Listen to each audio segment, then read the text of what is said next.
Well, hello everybody. Good evening. Well, I saw you not too long ago on the drop in with Ara. So, welcome to Aquarius Rising Africa again. But before we get going, we have a wonderful shout out, or a shout out to our wonderful sponsor again, Spooky 2, who are the creators of the Home Rife machines. And I'm always raving about these machines, as you all know. Really an amazing range of machines, from the teeny tiny ones to the really strong, I want to say advanced ones, but depending on whatever condition it is you're experiencing in your life, they are absolutely amazing. So before we go any further, I want to just say thank you to Spooky 2. And if you guys want to check out their website and possibly purchase one of their amazing machines, which is really the medicine of the future to get rid of the chemicals and things in your body, we're turning to frequency medicine. So you can check out their website, and if you want to purchase a machine, you're welcome to use my name, drop my name for a 5% discount on your Spooky 2 machine. So before we go ahead, we're just going to play their testimonial, and then we will get Caleb. We missed you, Caleb. But before you do, we're just going to play the advert quickly.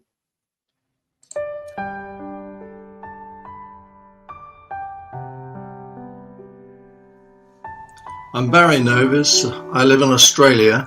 I'm a huge fan of Spooky 2. Here is my story. I've been a professional artist for 20 years. Well, I learned via cystoscopy in early 2016 that I had bladder cancer. I had to really think things through. I knew I didn't want chemo or radiation or surgery, so I started researching alternatives in the hope of finding a non-invasive solution. I have lovely friends, a wonderful girlfriend, Shari, and a great family. 3 sons, a daughter, and 3 grandchildren. In other words, I have a lot to live for, and I didn't want to risk making things worse for them or for me. My status as an artist led me to collect a lot of Facebook friends over the years, and I regularly post images of my paintings and my life here in Australia. When I learned I had cancer, I began posting about alternatives, which prompted a Facebook friend to tell me about Royal Rife and Spooky 2. We met, he showed me his 1 generator. I did more research and made the choice to try Spooky 2. It is probably the smartest decision I have ever made in my life. It has actually saved my life. 6 months after my diagnosis in September 2016, we received our first Spooky 2 order. Spooky Centroid Plasma and 4 XM generators. And we downloaded the software, which by the way is provided free of charge. How amazing is that? Thank you to my girlfriend Shari and all the amazing people responsible for Spooky 2. This is an organization that keeps giving and giving, and we will be eternally grateful for what they have done and continue to do. Cheers and best of health.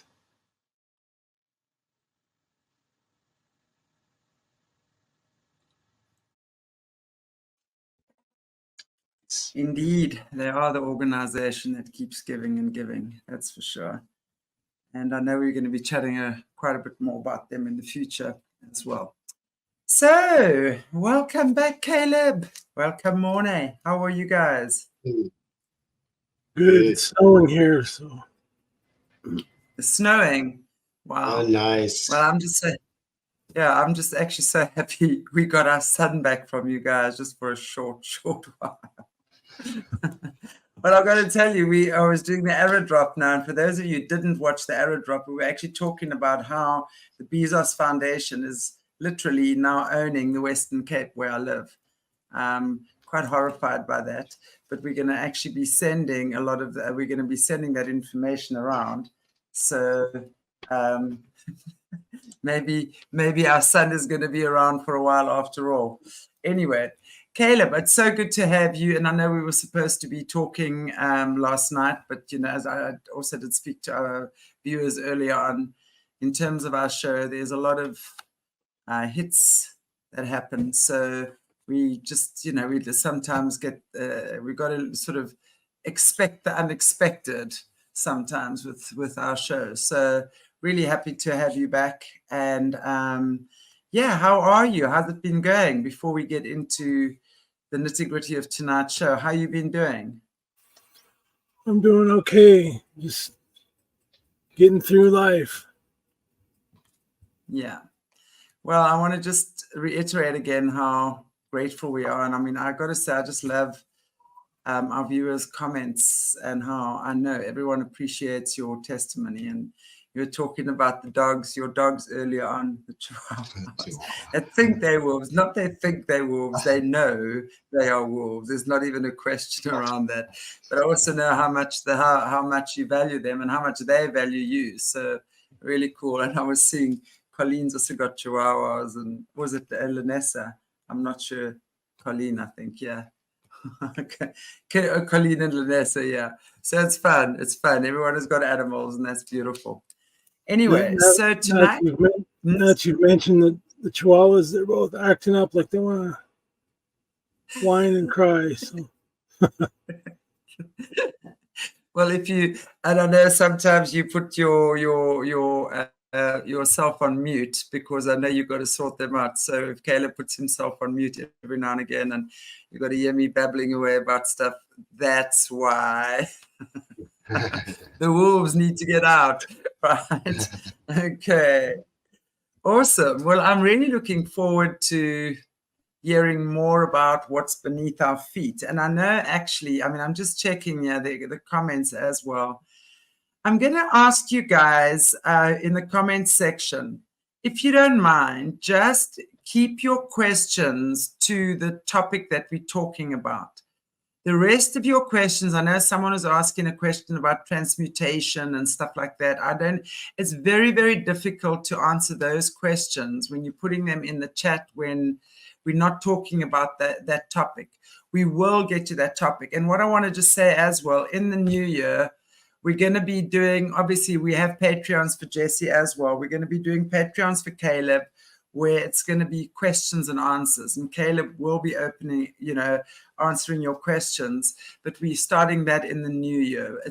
I know there's so many questions you guys have for him. And I truly want to get to each and every one, because I got to tell you, when I started speaking to this guy being Caleb, my jaw was hanging on the floor most of the time. And I'm just so grateful I had him all to myself for I don't know how many months of just questions. And there were just things that were coming and coming.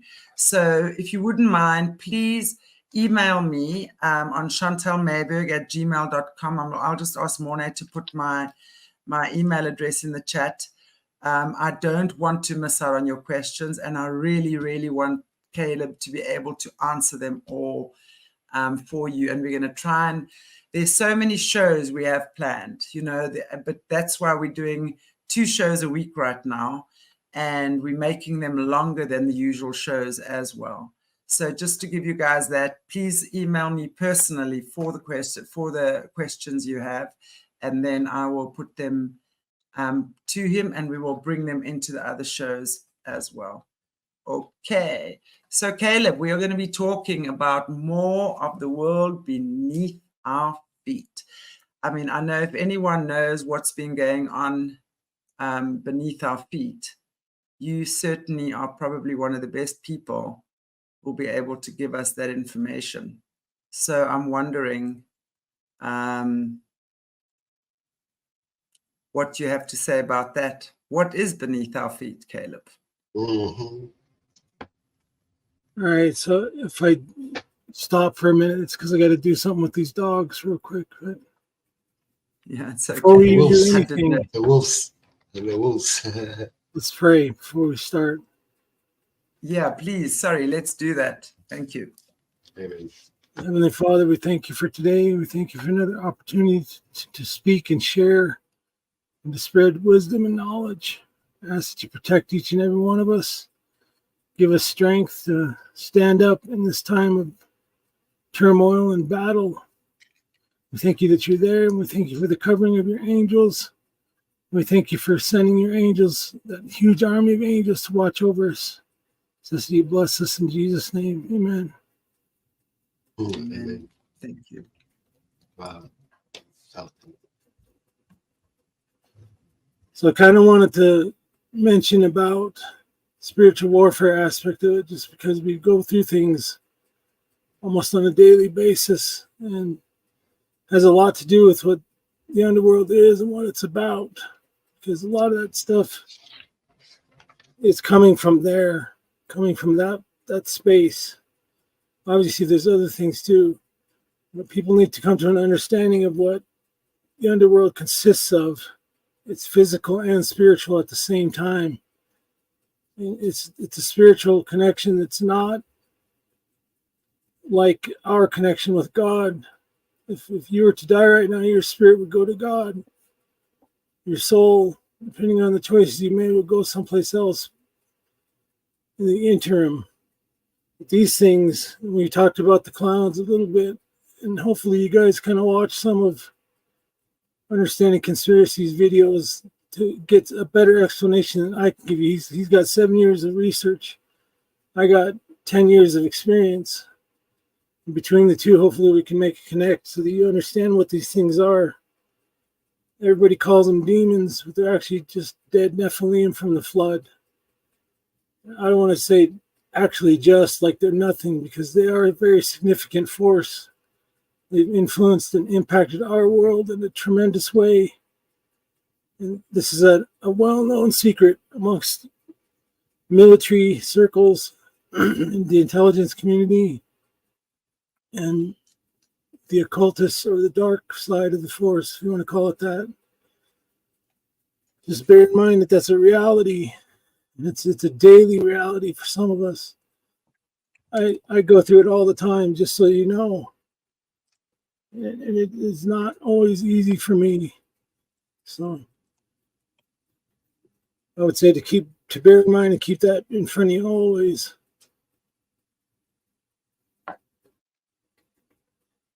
And I would have to say that you have to differentiate between fallen angels and what you would call demons. Demons is way too general of a term. Fallen angels are their parents.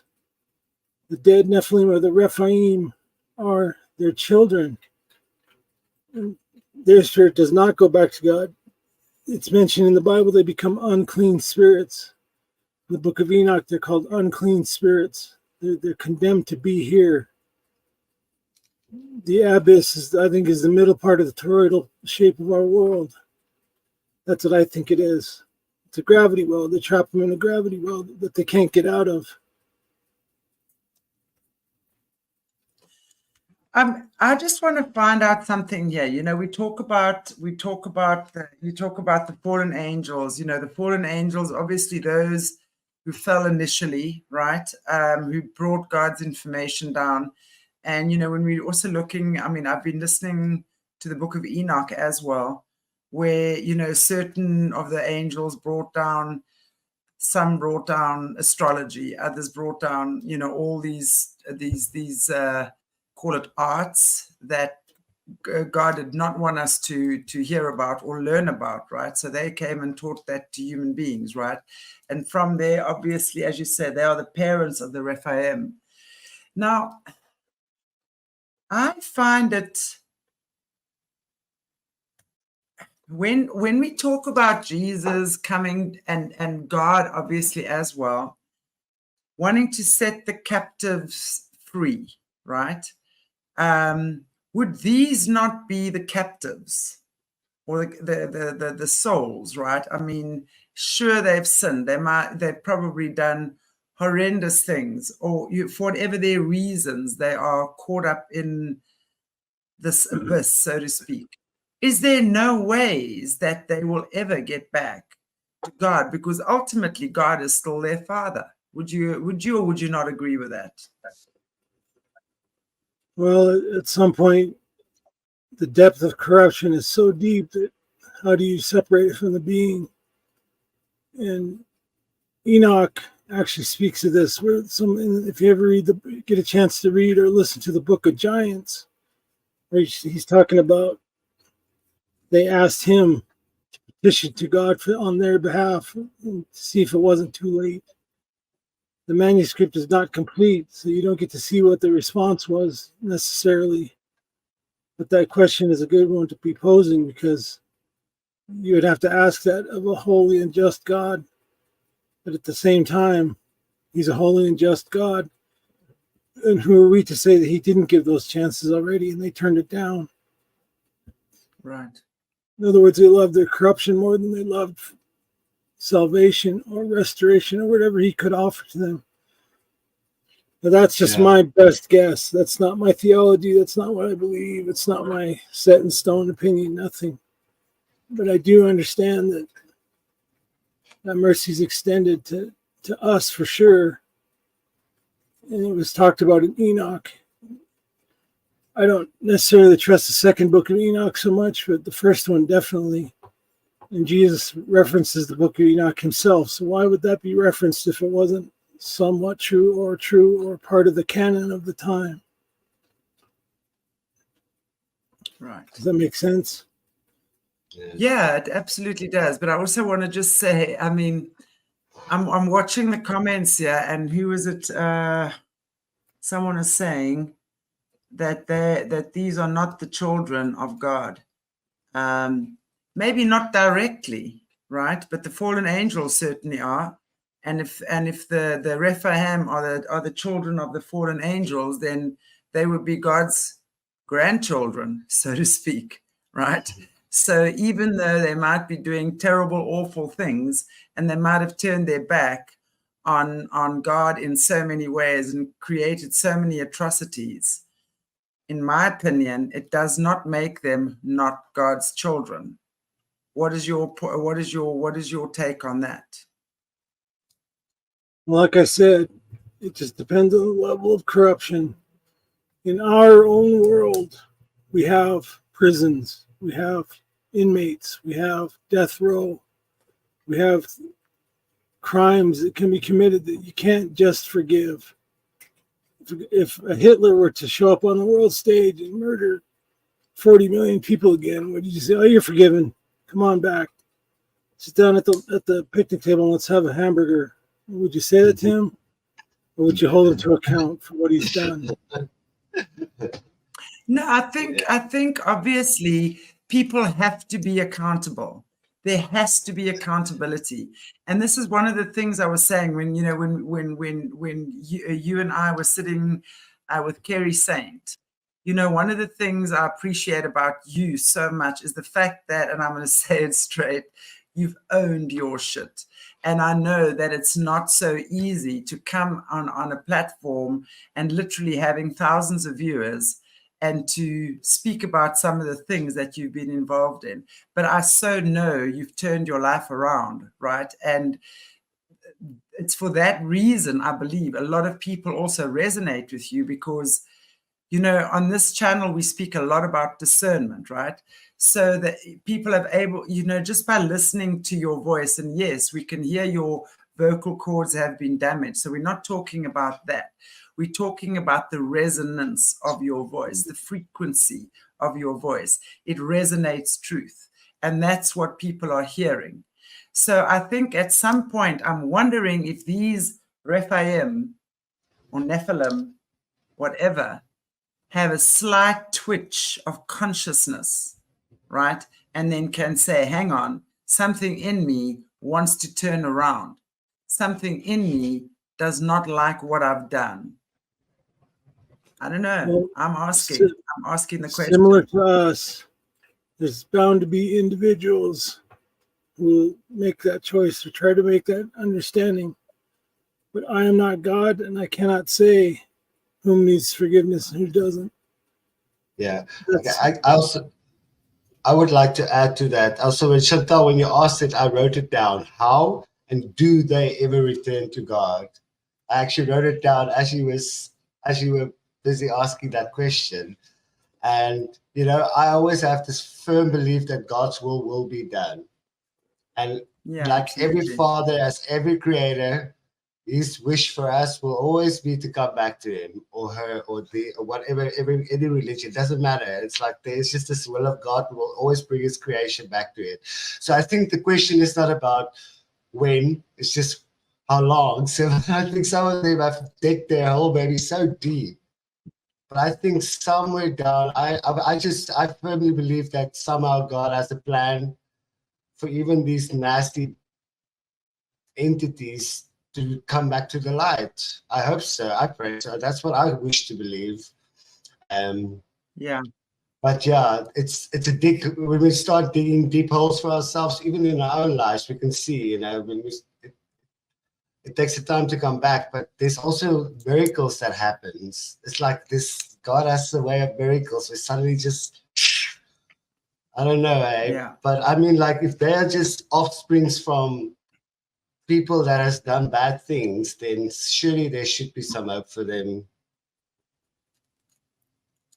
Not people, but being, if you know what I mean. Well, if you think about it for a minute, our physical realm mirrors the spiritual realm.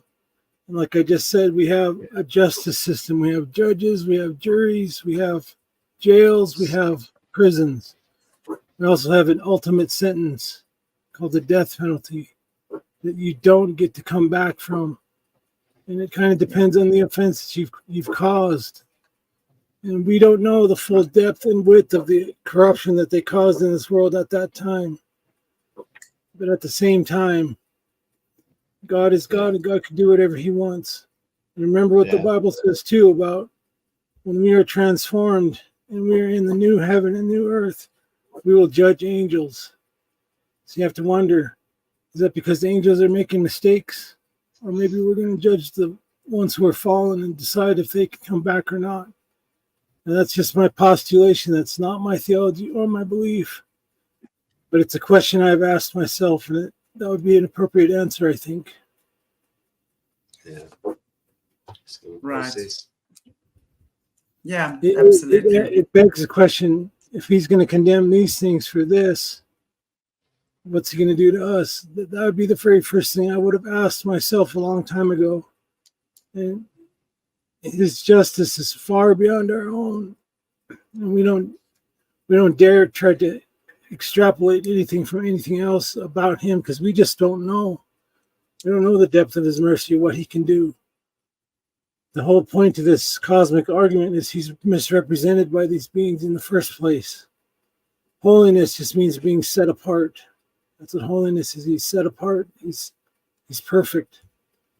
And he can't, it's not that he won't, he can't tolerate imperfection, can't tolerate sin whatsoever. So it's definitely a choice that they would have to make if they're given the chance to make the choice again. Right. Again, that's my opinion. So yeah, that makes sense. I mean, obviously it makes sense. It's just interesting to me because, I mean, if I were to think of myself as a mother, right, and if my son had to do atrocious things that put him on death row, for example, would it break my heart? Absolutely. Would it stop me from loving him? No, never. But would I feel that he needed to be accountable? Absolutely. I most definitely would. It doesn't mean that you're not accountable, right? But there's still that you don't stop loving him. That's what I'm saying. Think of this too. The angels who are set over to watch us or to guide us, originally they call them the Watchers. They came down on Mount Hermon and they made a very obvious choice to set aside their vows to God, and they chose to step into sin, to imperfection. So that's a deliberate choice. So think of deliberate homicide that leads to the death penalty in our world. If you deliberately set out to shoot somebody in the back of the head because you just don't like them, or just because you think you can, or because it makes you feel powerful, does that mean you get forgiven? Sure, we might say, okay, we forgive you, your spirit, but you're going to die for what you've done. accountability is immutable. It's a natural law. It's one of those natural laws that you cannot escape from. If you're going to stand next to the 200-foot cliff and decide gravity doesn't work today, and you jump off that cliff, what's going to happen to you? Are you going to float or are you going to fall? Which one do you think will happen? My vote will be for fall. And you're going to hit the bottom of that 200-foot cliff. And you're going to know that you made an accountability mistake and you're absolutely subject to that law. Simple fact. Yeah. Wow. No, absolutely. I mean, yeah. We have no, I mean, we can only speculate about that, but I think it's a good point, good topic for discussion anyway. And it's controversial because there's so many opinions, and a lot of us are parents. I would struggle with the same argument. Could I burn my kids forever and forever and forever because they made a few mistakes that I perfectly can't, but they're capable of? I have asked that same question myself. And believe me, in my private prayer times with God, I contend with him about that. I pray about such things because it's important to pray about everything. You have a right to now. You have a right to come in front of him and petition. And it wouldn't be, I guess, your childlike wonder if you didn't ask that question. So that's a good question to have asked. Interesting point that's coming up here is the Rh negative bloodline, and I mean it's come up a few times. I don't know if this is a good time to bring it up or just ask your opinion on the Rh negative bloodline. But can you speak to us on that at all? Well, again, I think that was a manufactured, if you want to call it, I don't call it a defect, but if you want to call it a defect, it kind of sets people apart who have that Rh negative factor just because of the difficulty it gives in getting pregnant in the first place. If you're not with somebody who's Rh negative, and the process of birth, because the body will reject that blood. It recognizes it as a foreign intruder into the immune system. So I heard somewhere. Go ahead. Sorry. Go ahead. I remember when I was maybe a year or two ago, I was looking into that, and I speak under correction again, but I think that the Rh negative bloodlines were coming in on somewhere around the 1500s, and that's when they first recorded them. Is that correct? What do you say about that? I think it was to the Merovingians. Right. It's just like the royals that have their inbred royal family. I think it was something that they had harbored for a long time. They just introduced it to the populace again. Again, just my opinion. I don't know if that's an absolute fact, but I do know that if the archons, the fallen angels, which are different than demons, remember that. They're very different. They're far more powerful, and they're incredibly intelligent. They're able to introduce all kinds of genetic engineering to us and introduce all kinds of garbage, if you want to put it that way. Genetic garbage into our lives. Look at all the experimentation they did back before the flood, all the hybrid animals, all the weird, strange creatures that you hear about, some of which we'll eventually talk about.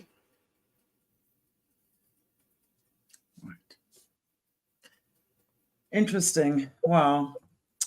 Well, I mean, we've heard a lot about these great big giants and things that live underneath the earth, and I know you've mentioned that you've encountered some of them in your shall we call it travels, right? Can you tell us more about what you've encountered in the underworld?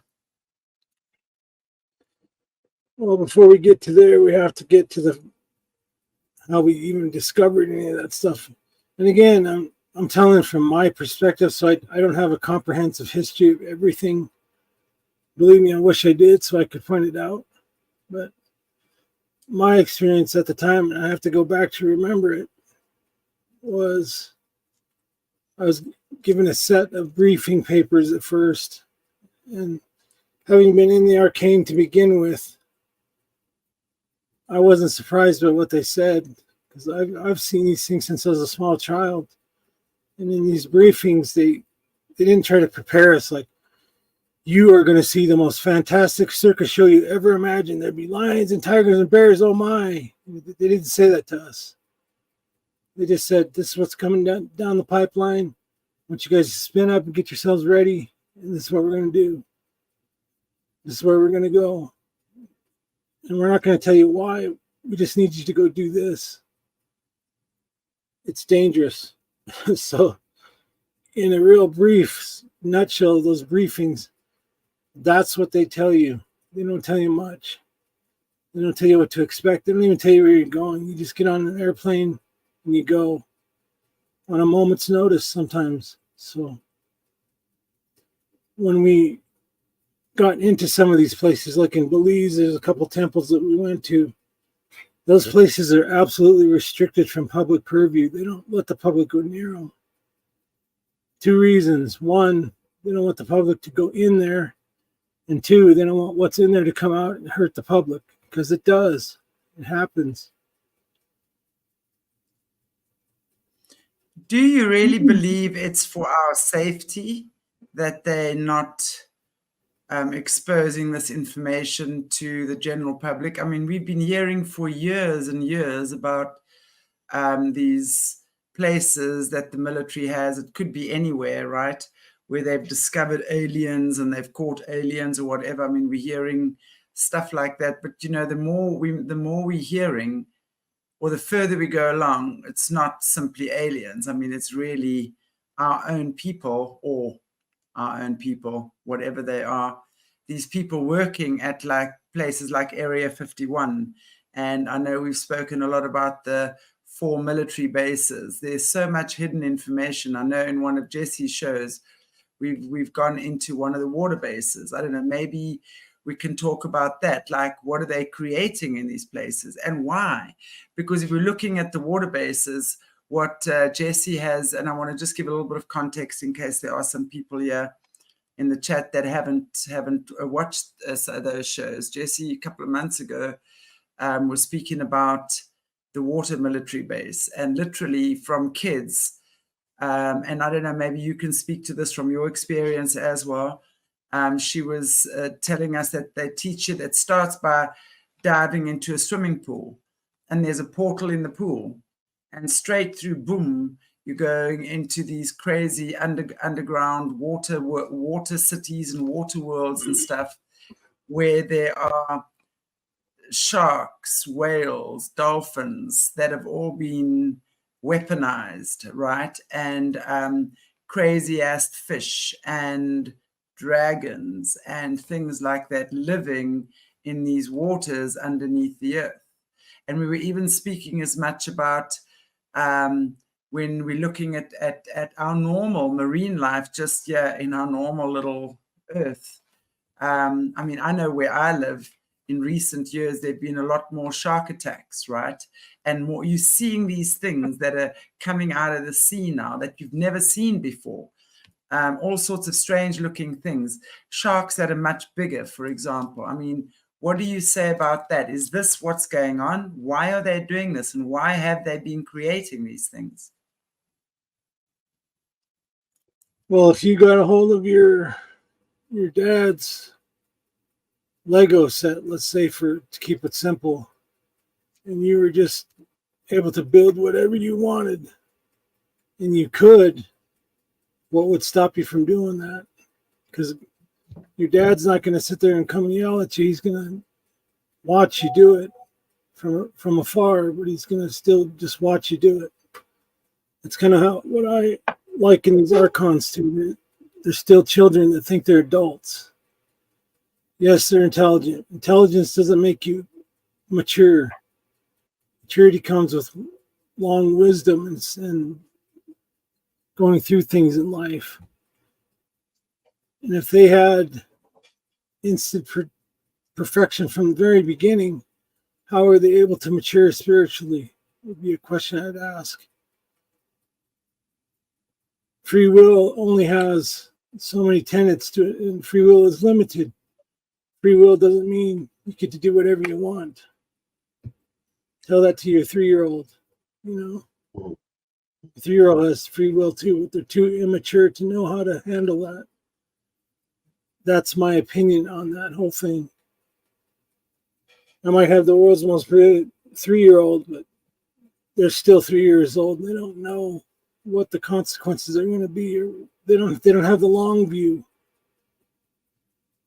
As for the other question, you really have to think bigger when it comes in terms of both this world and what's in this world. One of the things that I'd love to get into at some point is star forts. And you see just how many star forts there are on this planet and how they all linked together, how they all point to each other. It's like a mutually protective plan of defense, and that's exactly what you should do with fortresses. Like, take for instance, where I live, there is a hexagonal shape that's about 360 miles on end. There's 2 of them here, actually. And one side, the south side of this fort, was destroyed by something. I sent you pictures, Chantel. Maybe at some point we can bring those up that look like melted buildings. Yeah. They don't look like stone formations. I mean, how does weather create something that looks like it melted rock? Right. How does that happen? You have to ask those big questions. It's really easy to get stuck into our point of view. But remember, underneath our feet there are ants. To ants, we are tremendously loud, gigantic beings that thunder around and cause havoc in their world. We interrupt their society.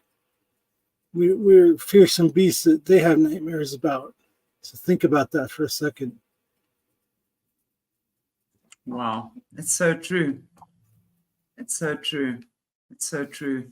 That is exactly what you say. You know, to an ant, we're a giant. Right. To us, the Nephilim or whatever are giants, right? Right. So it's really just, wow. That's simplistically putting, just for the sake of understanding. No, we're not going to understand this all in this next hour. It's going to take a lifetime of trying to look at things for some people. Other people can see it. The main important thing is I'm trying to get everybody prepared for what's coming next. What's coming up out of those places. And to do that, we have to talk about those places in the first place. Why? What we were doing there? What was happening? Who also was involved in this that did not want anything good to come out of it? I'm talking two major world powers that were involved too, that we always saw there. We always came across them. We always got into firefights with them. We're trying to capture each other to see what information was out there. Talking about Russia and China. Both those nations were involved in this hunt too. They know. Those behind the scenes know what's down there, and they know. They do their best to obfuscate and but corrupt dissemination of information is basically what it is. They're trying to mislead everybody. Let's make them watch another football game. Let's make, who's that famous woman singer that charges $50,000 a ticket? Not Barbara Streisand, but the new one. I don't remember her name. Taylor Swift. Let's put another Taylor Swift concert on. Let's keep them asleep. Don't let them wake up. Let's keep them asleep so that when this starts to happen, they'll still be asleep and they're being consumed by these things. Right. Again, I mean, that would be what do we call that? Oh, I mean, it's the word has slipped my mind now, basically keeping us engaged with all sorts of other things, right? So one psyop after the other. And when we're looking at all these celebrities having fights with each other, and this one's marrying that one, and, you know, they're keeping our minds occupied with that. Meanwhile, back at the ranch, there's all this disgusting stuff happening behind the scenes. So they keep us dumbed down. I mean, we were talking a little bit the other day about what they do, you know, the foods they give us, etc., that keep us dumbed down, right? And, you know, what they're putting in our water, how they literally, when your baby's born in the hospital, what it means to have your heel jabbed, right? And have your name put on a birth certificate. You immediately become part of the Vatican. You become a child of the Vatican, basically, right? So we are controlled by a much more powerful force than what we can ever imagine. I mean, that's right. Are you saying that? So through all these psyops, call them one after the other, all these, as you say, the Taylor Swift concerts and that sort of stuff, they're keeping our mind engaged there. Meanwhile, back at the ranch, there's a whole lot of dodgy things going on. Russia and China and America. And really, those are the three superpowers, right? Russia, China, and America. And you're all pretty much fighting for world domination. Yeah. Well, at the top, they all believe that these things are going to grant them some kind of special preference or power. Sorry, my dogs are barking. They're going to grant them special preference or power. And that's what they honestly believe. So they're going full bore into what they need to do. But to get to the point where we can start to understand what I saw, we all have to understand there's a much bigger picture at play, and you have to see past the end of your nose. That's great. You can balance a peanut on the end of your nose. Eventually, we all can do that. But remember, there's a bigger world out there than just here. It's not just here. And they introduce so many, quote, scientific reasons, quote, for this to not be a fact. And they try to make this world smaller by interconnecting us with everything. And I'm sure you guys can get what I'm getting at here. Absolutely. Hold on, I gotta put these dogs up. The wolves, you mean?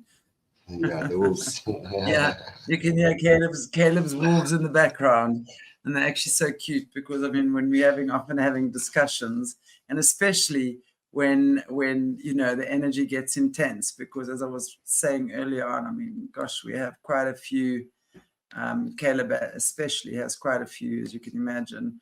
The more we start disclosing this type of information, I mean, these things are real. I want to tell you, these crazy attacks, and these dogs immediately feel it. And of course, I think you know that Chihuahuas are actually service dogs. So they are these little service dogs. And they go absolutely crazy.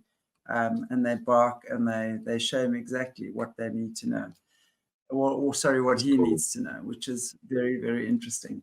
But yeah, I mean, I'm just finding it really interesting, you know, as he's saying, it's like, and sorry, I couldn't think of the word. Someone gave me the word distraction. It's like 9:30 at night for me and now, so I really could not think of the word. It's actually, you know, they create one distraction after the other on this planet. And that's why they're having the people like Taylor Swift and the Kardashians and whatever it is, you know, and they keep us dumb. They're keeping us in the vanity mode, like, you know, how many lip kits Kylie Minogue, not Kylie Minogue, although she's the one, I don't know, the Australian Kylie Jenner has sold, and you know, that type of stuff. And it's insane how many people have actually bought into that. I mean, you look at these YouTube channels or these Facebook pages or whatever it is, these people are followed by millions of young people that are so distracted from what's really going on. But at the end of the day, this is what they're hiding. And this is really what Caleb is saying to us. And he has been saying this to me for a long time. And this is one of the big reasons he chose and has finally decided to speak on this channel, is because he knows that he is probably one of the very, very, very few people who has this type of information and who's willing to share it. So he knew that he had to come on, and that not had to, he chose to come on so that he can share this information so that we can know what we're dealing with. I think a lot of people think that it's fear-mongering, that sort of thing. It's so not. It's really just understanding, as I said, what are we dealing with? Where is it at? And, what are we able to do about it? How do we prepare ourselves for this? What are the next steps we take? And in my opinion, yes, you got to prepare yourself, make sure you have enough food or water or whatever it is in your home for X amount of time. But really, at the end of the day, this is spiritual warfare. It's spiritual warfare. We have to armor up spiritually. We have to connect on a spiritual level like we've never ever connected before. And it's discernment. And I'd love, Caleb, I see you back. I'd love for you at some point maybe just to also speak about the word discernment, because that you explained that to me very beautifully not too long ago. So we can talk about discernment, because I see a lot of people, it's something we try to educate people on, is about being discerning. And discerning is really smartening yourself up to know what's truth and what's crap. And I see a lot of people still arguing and stuff. And I can see from my vision that they haven't quite connected to that yet. Anyway, are your wolves out? Yeah. So I'll try to be really brutally simple with discernment. Yeah. When you don't have much discernment, or it's not switched on in you, that means that you wake up at the same time every day. Somebody throws a pie in your face. You go into the shower after the pie throwing. You burn yourself with scalding water. You get out of the shower, go eat rotten eggs, and you get your clothes on, and they're all full of moth holes and everything else. And you go out to get into your car, and your car has been crushed by a bus.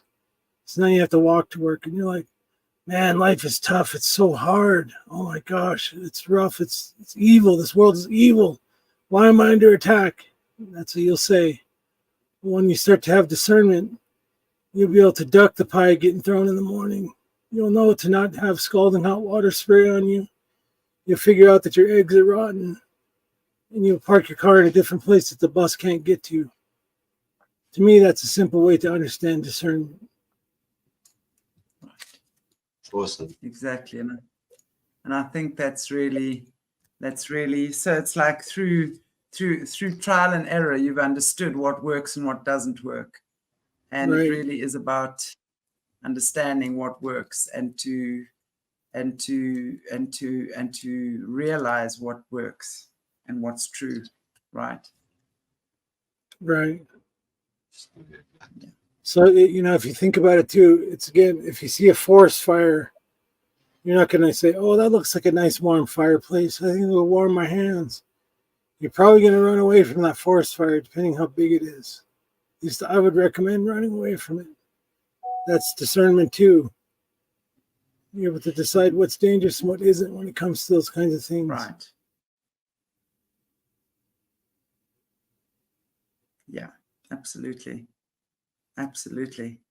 And to understand that, because I think so many things are still so, I know the word cognitive dissonance has been used to death in the last 3 years, but I really understand that a lot of people, and especially, I look at our South Africans as well. I look at my friends, the majority of my friends and stuff, and hey, I'm awake. I've got awake friends. I promise I've got a lot of awake friends. But when it comes to the deeper level of the stuff we're talking about now, I'm finding a lot of people turn away from that. It's like they haven't begun to process how important it is to listen to this type of information. Because as I was just saying, I don't know if you heard early on. Carry on, sorry. I didn't say anything. Oh, okay, sorry.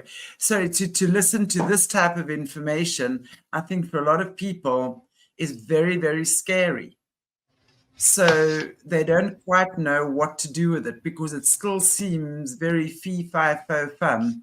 I smell the blood of an Englishman. In other words, a fairy tale. We were told these stories about giants, for example, as kids, and it was fairy tales for us, right? Right. So to bring So people to the awareness of understanding. go ahead. No, I'm just saying for you, you know, to bring people to the awareness of understanding. I mean, Right. that's what you're pretty much doing, yeah? And that's why it takes a while to introduce subjects like the underworld. So if I was just to try to describe to you a circus, let's say, and you had no idea what a circus was, you'd probably lose interest right away, and you'd be going, what's this guy talking about? What the heck's wrong with this? What's wrong with this picture? I don't get it. So it pays to have some kind of introduction to these kinds of things, and spiritual warfare is definitely part of it. In those days, I didn't have to be in spiritual warfare because more or less, and remember I said more or less, all of us were on the same side. We were in darkness. But more or less doesn't mean we were good friends all holding hands and singing old songs around the campfire. Some of these things need to eat, so they need to kill humans to eat. And that's what they do. They kill us. They hunt us for food. I've seen the question many times about cryptids being Nephilim, are they as Bigfoot as Nephilim? I think that if they're not Nephilim, I think that they're definitely come from the homunculi, the created beings that alchemists and others have created, that if they've either turned loose on purpose or they've escaped at some point and they're out there. Right. And that would be the Cabbage Patch Kids, right? Well, that's one way to look at it. I hate to just keep pointing at that same story every single time because it's way more complicated than that. That's a good introduction to it, though. Right.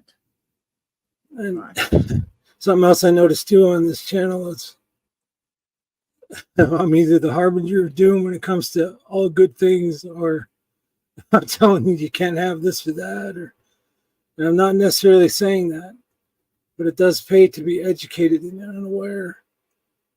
And if I tell you caves, mines, that kind of stuff, look into some of those things sometimes and learn the history of where your caves are, what they do, and what people have seen around them. That's what we did when we decided to go into some of these places. If a cave is called Devil's Pit or Devil's Hole or Hell Hole or the Mouth of Hell or something like that, you have to ask why they called it that. It's very important. In a canyon, it's called Devil's Canyon or Ghost Haunt, or what, they'll have some name that has something to do with what happens there. Unless they're like they are around here and they call a lake Fish Lake just because there's fish in it.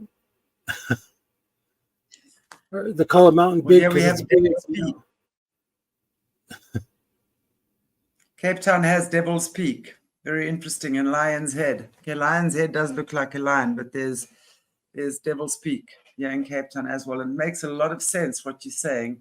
So to look around, right, in the areas that you're in, and to see what's going on there. So pretty much, if we're seeing stone people looking like giants, right? Let's say there's stones of petrified stones or stones that are actually petrified giants. So are you saying that that's a pretty solid bet that you're going to find those types of creatures hanging around underground there? Yes, it pays to know the stories. You go and ask, you talk to the populace. You don't go to the tourist section of the town and get the juicy ghost stories. You talk to the people who've been there. Right. Well, I'm going to ask you then, from what you've seen, and I know you have shared with us that part of your experience in the military has been, and you've encountered these creatures, the giants, the Nephilim giants. Can you explain to us? I mean, you would have then obviously had to speak to some of the locals around there to get information, right? Are you able to tell us, A, which part of the world that was, and B, what the locals were saying about these giants? We encountered these things all over the planet. It wasn't just in one location. They're not localized. They come up out of the ground, Right. out of these cavern systems that cover the entire surface of this planet. And I say planet because it's not flat. Toroidal, yes, I can agree with that. Not flat. This is why I'm bringing up star forts. Somebody mentioned temples on top of things. I mentioned that myself. I'll mention one that I know you've heard me talk about before at some point, the Hypogeum in Malta. I'm not going to do a deep dive in this 10-minute discussion about it, if it even lasts 10 minutes. But look at the stories about the Hypogeum and how they have to, quote, rediscover it every couple hundred years. Well, you have to ask the question, why did they rebury it? Why did they block that off again? Because in the very deepest levels, those giants live, and they come out from where they are. And what's a giant? You have to ask that question too. Is it somebody that's 6'10", 14 foot high? Obviously, the 14-foot high one is a pretty big individual. But they come in all different sizes and shapes and weird configurations. Some have 2 heads, some have no head. Some of them are totally covered in hair, some of them aren't. Why do they look like that? Is that a dumb question? Well, you'd have to ask the angel that created them. What the angel who had that creature come into existence was thinking at the time. Like I said, children with a Lego set. Wow. I think it's, for me, it's like what you were saying, they're not very mature. And that again, when you were saying that earlier on, it made me realize what you were saying about it's really up to God and we don't really know. The way I would see it when we speak about the Rephaim being the children of the fallen angels, for me then, if the fallen angels only taught their children to be mean and to be evil, they don't know any different. So they're just doing what they've been made to do. So if they've only been taught to do that, and from that, okay, now there's some DNA, there's some dead flesh or whatever it is they do, as you said, to create the homunculi, right? So go play. Now, for me, that would be coming from that, right? These giants or half human, half animal, 6 feet dragonfly type creatures that they've created. So it seems to me that they've played around with God's creation and they've done whatever it is they think they can, and they've just taken what they have and they've tried. It's like, right, there's ingredients, now go and try and bake as many cakes from this ingredients as what you can and come up with as many variations as what you can, right? Does that kind of make sense what I'm asking? It does. I'm trying to not dance around questions, and I'm trying to answer them in a general way so that we can actually get to the inner earth parts of it. What I saw, what I dealt with, what I went through.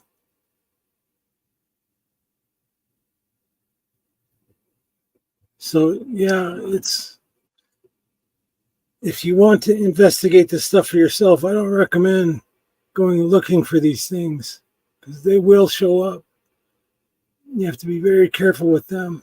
And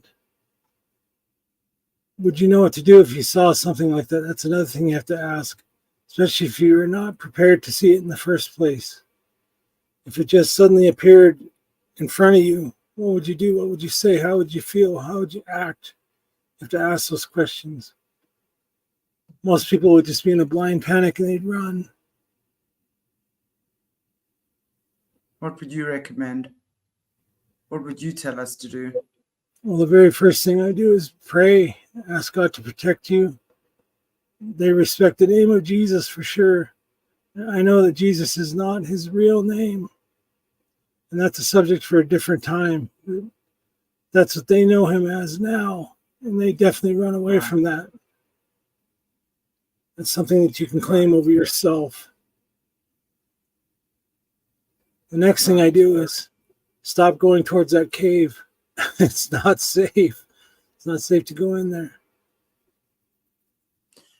But what about if they're coming out? I mean, if you say, because I mean, what we're understanding now and what we've been seeing is that a lot of these spiritual gates and things have been opened and are being opened for these things to come out.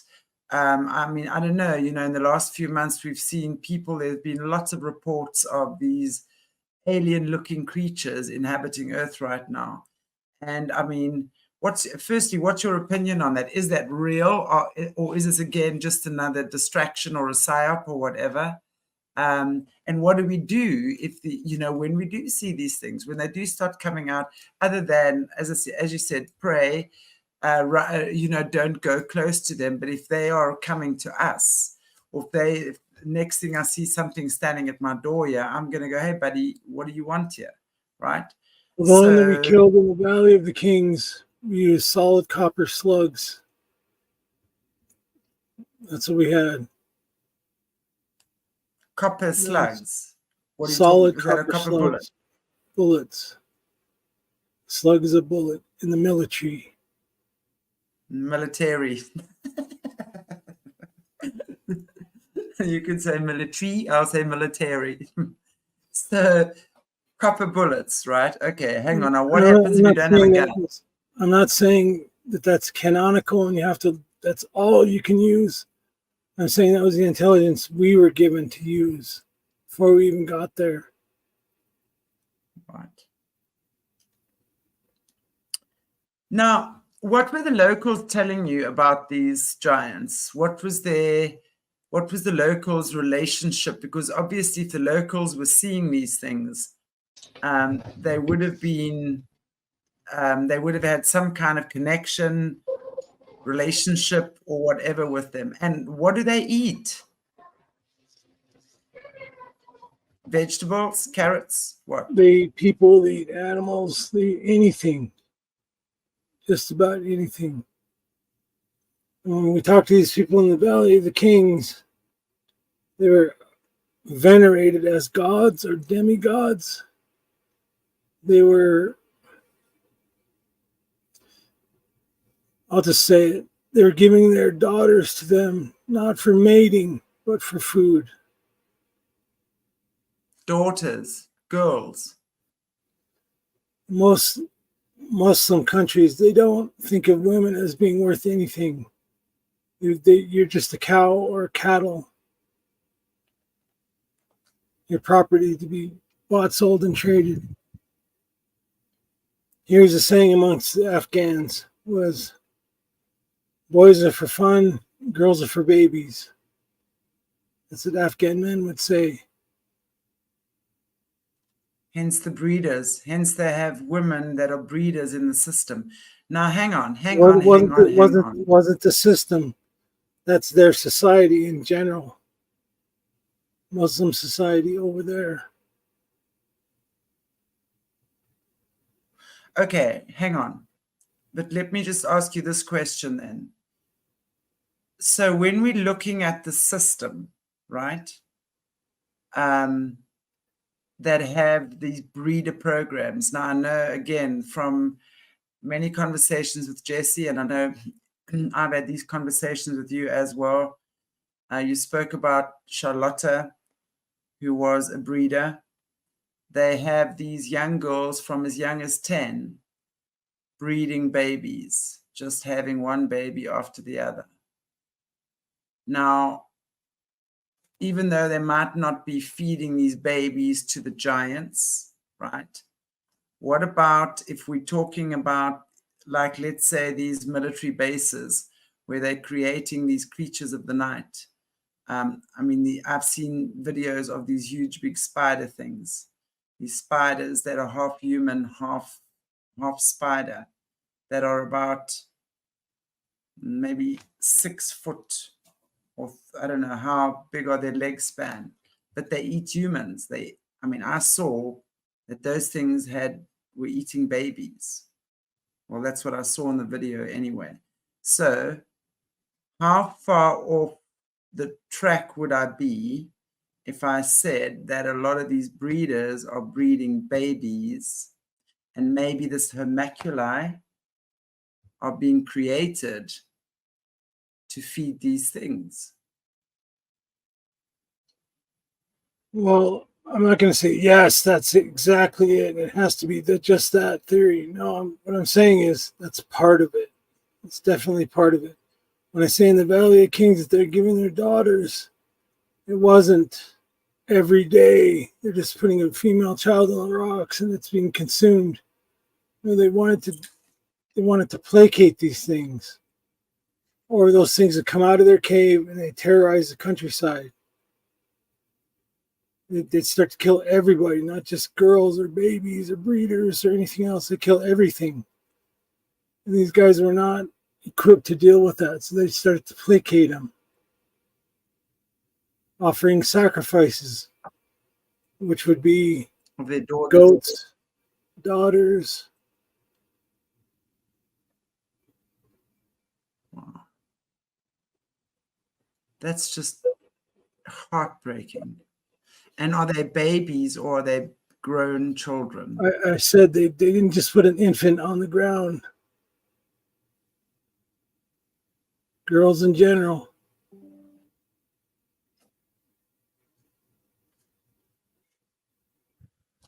It's very, very hectic.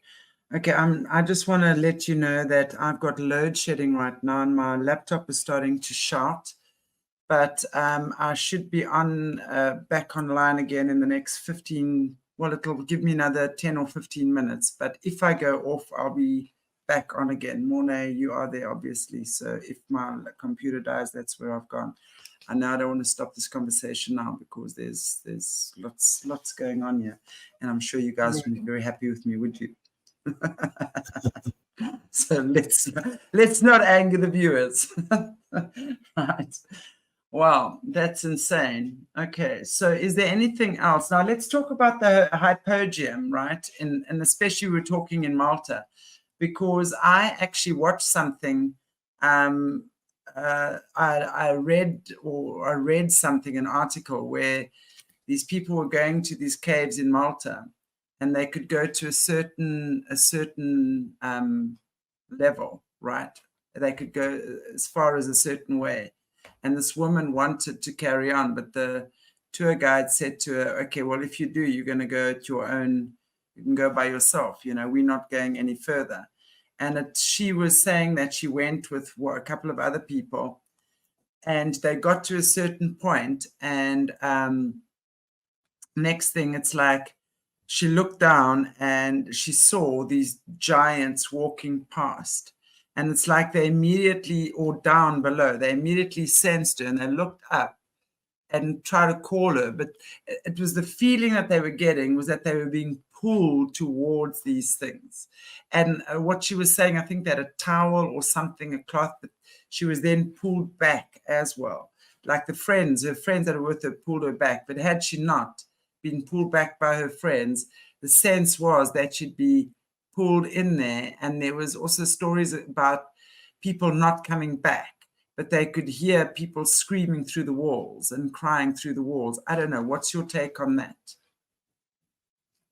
Well, that's part of their magical abilities. They can call to you. It gives credence to the fee, fi, fo, fum thing. They can smell your not just your blood, but your DNA. They can enchant you. That's enchantment right there when they chant, like you guys say, or chant. Like you guys say chant. Chant. They enchant you. So it's an enticement. They get you to come in there, and it'll almost lull you to sleep. The way you're not fighting, you're not docile, you're not full of adrenaline. You don't taste bad to them, would be my guess. And I say that because I hunt antelope or pronghorn, and if you get the pronghorn running and you shoot them, they taste horrible, really gamey. If you can get them before that happens, they don't taste gamey. Yeah, it's a my common personal thing. guess. Yeah, well, imagine it's a common thing. That's very interesting though, because when we talk about the adreno, right, that we've heard a lot about, they would do the opposite to give themselves that high, right? But I would imagine definitely, I know it's a thing with game hunting, stuff like that. That's why you don't. They don't want the adrenal shot through the body. They want to get it from where it comes from in the brain. Right. Oh my goodness! Thank you, Janine. People, villagers today are still placating by giving their girl children over. Those things still come out of the ground. I'm almost dead positive. We were dealing with them then. Now the people who have control of that place are the Chinese. Now the Chinese are dealing with them. So how do you think the Chinese are dealing with them? What is your take on that? What are they sitting doing? Down at the table and shaking hands. I mean, they're probably killing them.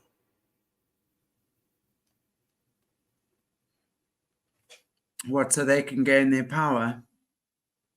No, just so that they don't get eaten by them. These things aren't gentle giants by any means. They're violent and they're dangerous. Bigger, faster, stronger than us. They use magic. I'm pretty sure the Chinese have had their fair share of problems with them. I can't speak for their government, but to go back to the hypogeum, that was one possible route into this underworld, but it's too dangerous. There's too many well-established giants down there that they have kingdoms, they have armies. It's not just one Cyclops in a cave picking his teeth with a bone. There's a whole bunch of them down there. And that's not all that's down there. There's a whole bunch of stuff down there. To try to get back to the creatures question you asked earlier.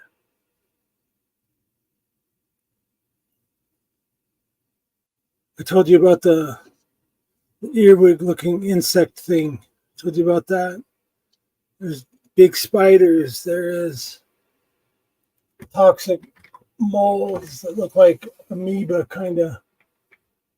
They're not dumb. It's not just a blob. It's some kind of intelligence that moves around on the ground. And they're caustic. They'll dissolve you. They'll eat you up. Like acidic. It's hard to describe it without a visual because it's like black goo. Like goo. The ones I saw were red. They weren't black. It looks like a pool of water when you first see it. And you touch it with something and it comes to life. It tries to crawl up whatever you touched it with. Oh, goodness. It sounds like that creature in Spider-Man. Spider-Man's arch enemy, Venom. Venom is his name. It's also like a little gooey thing. When it touches it, it becomes part of your body and it overtakes your whole body. Literally. Well, it brings back the living ships when you touched the black goo or the parts that wanted to come out with you. It would attach itself to you. So I'm sure that's some angelic mechanism, I'm sure. But yes, it would attach to you. But those things don't mean to integrate with you. They want to eat you. Eat you. Simple as that.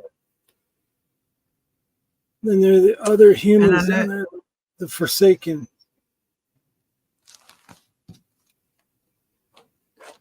Okay, that was something I actually wanted to ask you because you mentioned before that one of the strangest things you saw down there was actual, like a whole, like communities of human beings living down there. And when you say they are forsaken, can you tell us what exactly that means? Well, the name speaks for itself. They feel abandoned by the surface. I imagine, I'm not saying that they told me this, but I imagine that's why they got that name. And they didn't tell me that when we first met them. The first ones we came across, we had to kill because they tried to kill us. We're not there to be killed by them. We're there to find information and to capture critters if we could. Eventually we did.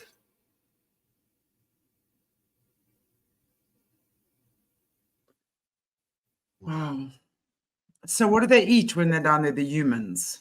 The actual humans, those forsaken humans? There's all kinds of fungus. There's all kinds of fauna down there that presumably is edible. I didn't eat any of it, but I'm sure they survived off of that. And I mean, how do they procreate like normal humans do? I never said, hey, how do you guys procreate? Were you not checking? Were you not Tell me checking? how. It wasn't anything like that. You have to remember this was a military raid type mission. I hate to sound so generic, but I don't want to say too much about what we were doing. I understand. And I know you mentioned insectoids as well, like that are about the size of cars. So what do these things do, the insectoids? I know they look like, I think you said little weevils, right? Say that one more time. The insectoids. They Can you tell look us like about the earwigs. insectoids? Yeah, earwigs. About the size of a small car. They're really fast. I don't know if they're intelligent or not. I just know that they're really dangerous. They could walk on the ceiling, the walls, the floor, just like an insect. And they could die because we killed a bunch of them. Keep in mind, this wasn't thousands of feet underground. You're talking maybe a couple 100 feet down. Maybe close to 1,000, I think.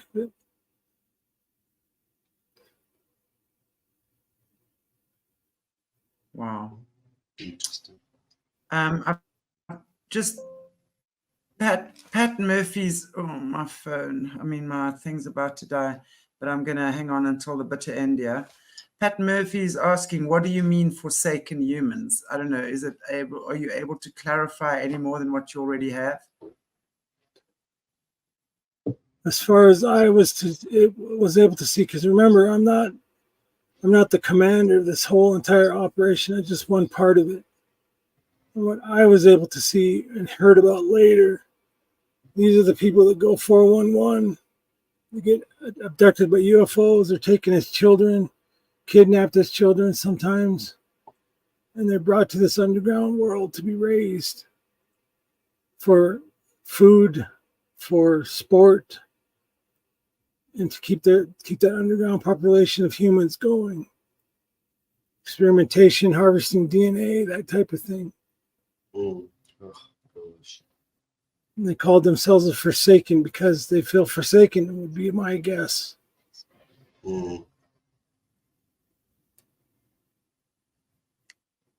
Wow. No, we don't mean damned souls. That's Pat. So that should answer your question there, right? Just as you were saying now. It's Renee wants to know, did you see scorpions from pit, whatever that is, pit like in whatever, Rev 13, Revelation 13. I didn't see scorpions, but there are definitely lots of hybrid looking creatures. Lots of mecha. We've talked about mecha before. We eventually ran into things that were mechanical that were powered by those soul gems I've been speaking of, which, yes, I know it's not a complete explanation. I will talk about that again, but not today. Powered by those soul gems. Yeah. I call them gems because Interesting. it's a focus device. Soul crystals, whatever you want to call them. I want to just what source of light? Someone was asking a question. You're welcome, Pat. What source of light is being used there? Okay, here we go. Kelly, what is their source of light down there? I'm just going to put this on here. What is their source of light down there? Bioluminescence molds? Lots of bioluminescence. They had, I would call it an artificial sun. Not huge or anything. You could look at it. It threw off a different kind of light than what we're used to. Much dimmer. And it looked like it was constructed of something. It was quite large. You have to remember this cavern was kilometers across and high. It was so high in some places I couldn't see the top of it. And you're talking 3,000-4,000 feet underneath the surface at this point. Way down. Wow. This is so crazy. You know, when we listen to these things,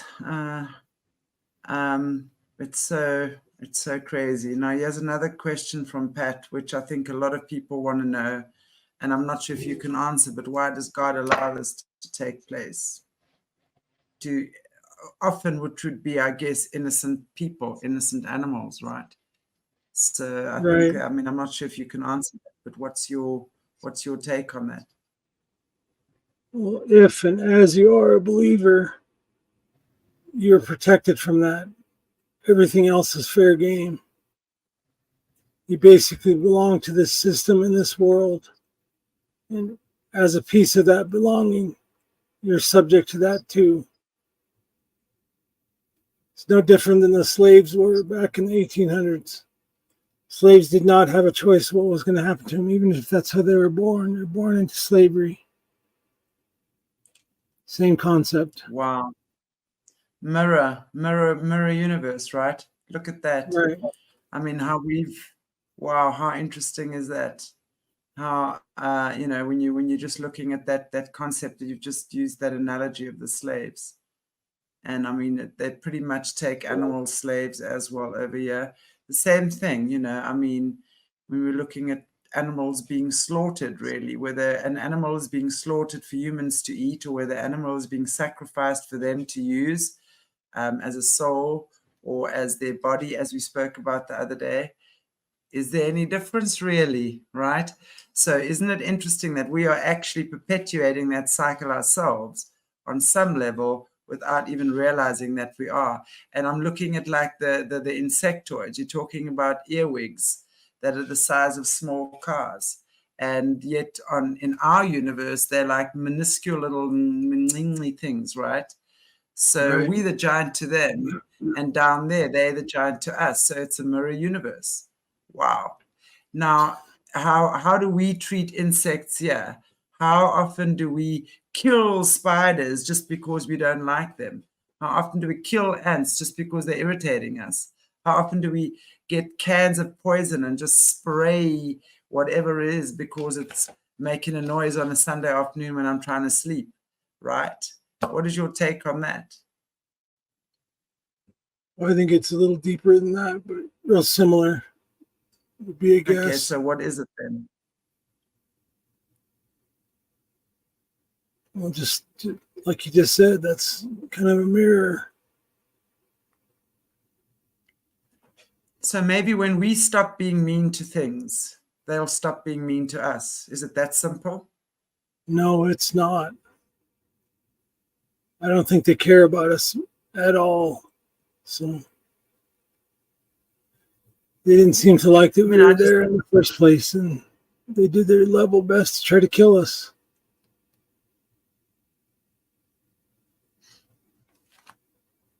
Well, the way I think about that is as long as we we eat their kids, they eating ours.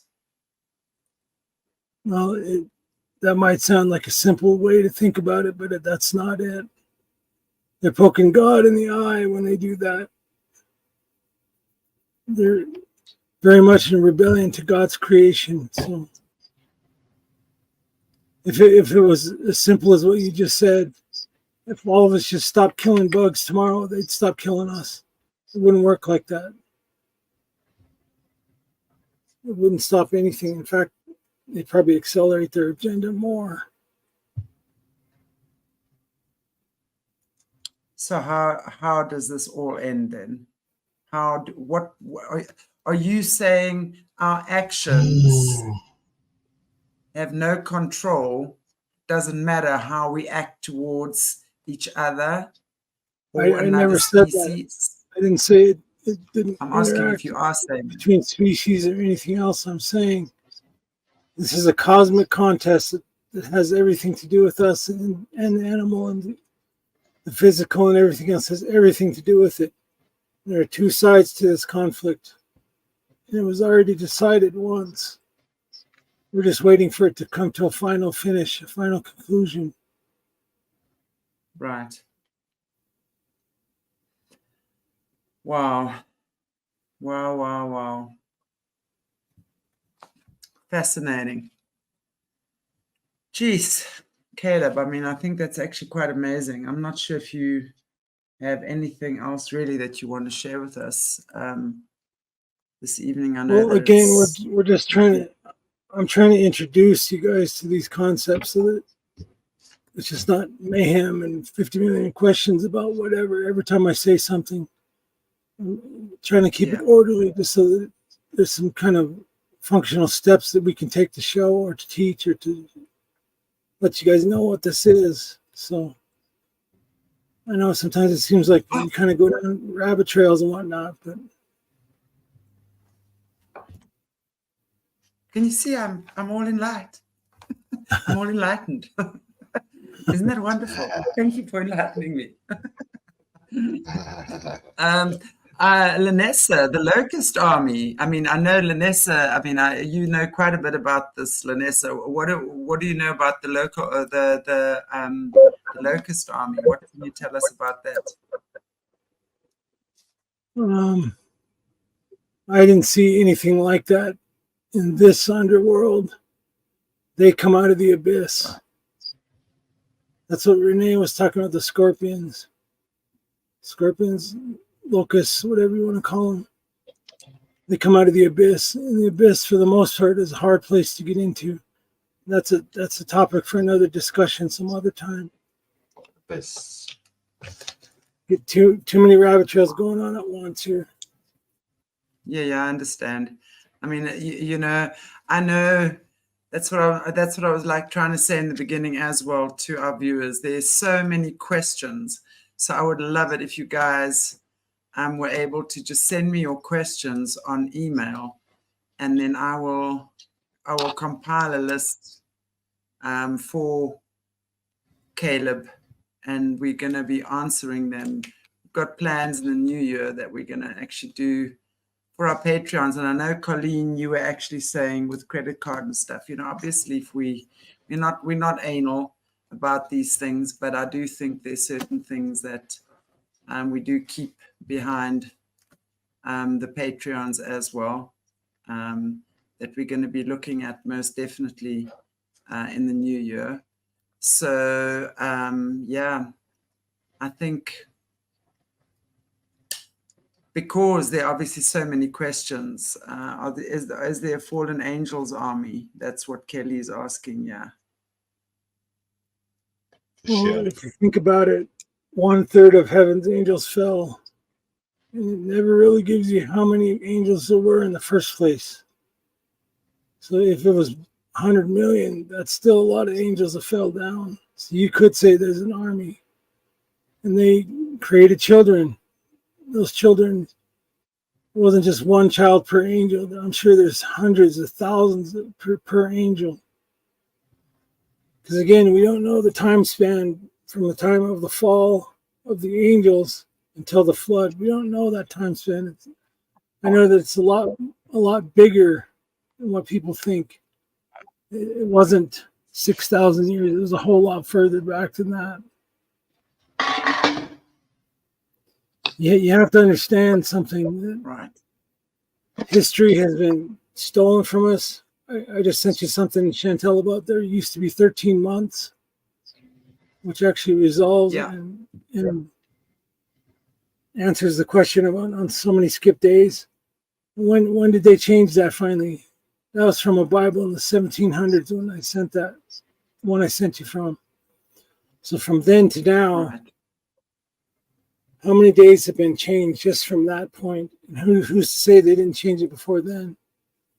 They include this for me on purpose. They call it occult. Occult means what? It means hidden. Doesn't mean evil, it just means hidden.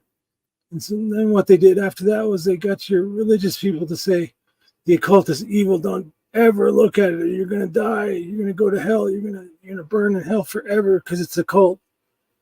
Well, occult by itself is not evil. What you can find in the occult can be evil. But they kept that in that category to keep you ignorant and asleep and dumbed down, watered down so that you're ineffective. I point to the slave Bible again. Back in America, they had something called the slave Bible, where they cut out all reference to slavery in any way, shape, or form about the Exodus. They cut those books out and they gave the slaves that Bible. Those slaves didn't know any different. They thought that they were praying to the same God as everybody else, when in reality, the guts were kicked out of what the Bible was saying about freedom, about becoming free. They censored that Bible, in other words. So censorship is a huge thing these days. And they want you to feel like you're doing something evil by even hearing any of this word. That'll be the very first thing that I hear or see from somebody that has anything negative to say is, you're going against God, you're contravening God's words. Really? Okay, so tell me in your modern day Bible where God's word is exactly what you said. Show it to me. Show it to me in at least two places. At least two places. And then let's go look back at Bibles that go back 300-400 years and then tell me that you're still right. And your modern day interpretation you came up with in the last 50 years is absolutely wrong. And the representation of these churches today is all about money. Money, greed, sex. That's what they try to sell people these days. And yes, I say sex because that's what they do behind scenes. The trees don't buy its fruit, and that's the kind of fruit that they produce. That way you don't have informed, aware congregations of people that know the truth. You have a bunch of people being sold a feel-good song or a pat on the bum or whatever they do. There's no power there. None. That's true. That's absolutely true. And Sonia, are you South African? I'm just interested to know, because I'm just asking you from, I saw you on my earlier program when we were talking about Nelson Mandela. She's saying that if I had to tell my friends this, they'd think I'm crazy. Well, don't worry, you're not alone. And especially as South Africans, we certainly need to wake up in a major way. And this is the type of information that we're getting, that we definitely need to get out there. And it is crazy information to put out there. It absolutely is. And that's what I was saying early on. It's such, I know that word cognitive dissonance has been killed over the past 3 years, but I guess that's probably the best way that we can use it.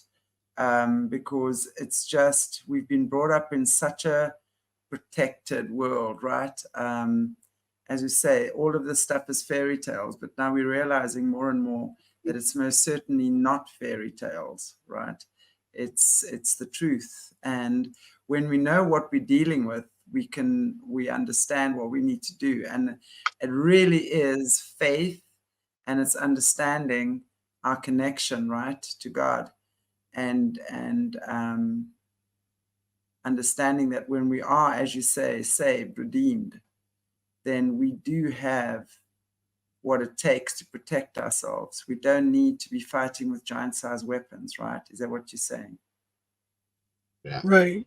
God said one of us would put 10,000 to flight. Imagine what 2 could do. Imagine what 1,000 of us could do. Exactly. When we all come into the reality that this really isn't our fight in the first place. All we have to do is stand in faith. And God does the fighting for us. This is his battle. And that's what the world is trying to tell you, that it's your battle. You have to fight it by yourself. You have to suffer through depression. You have to feel alone. You have to feel broke. You have to feel broken. That's not true. You're on the right side of this fight if you accepted the gift that his son's sacrifice gave us, and you're covered in that blood.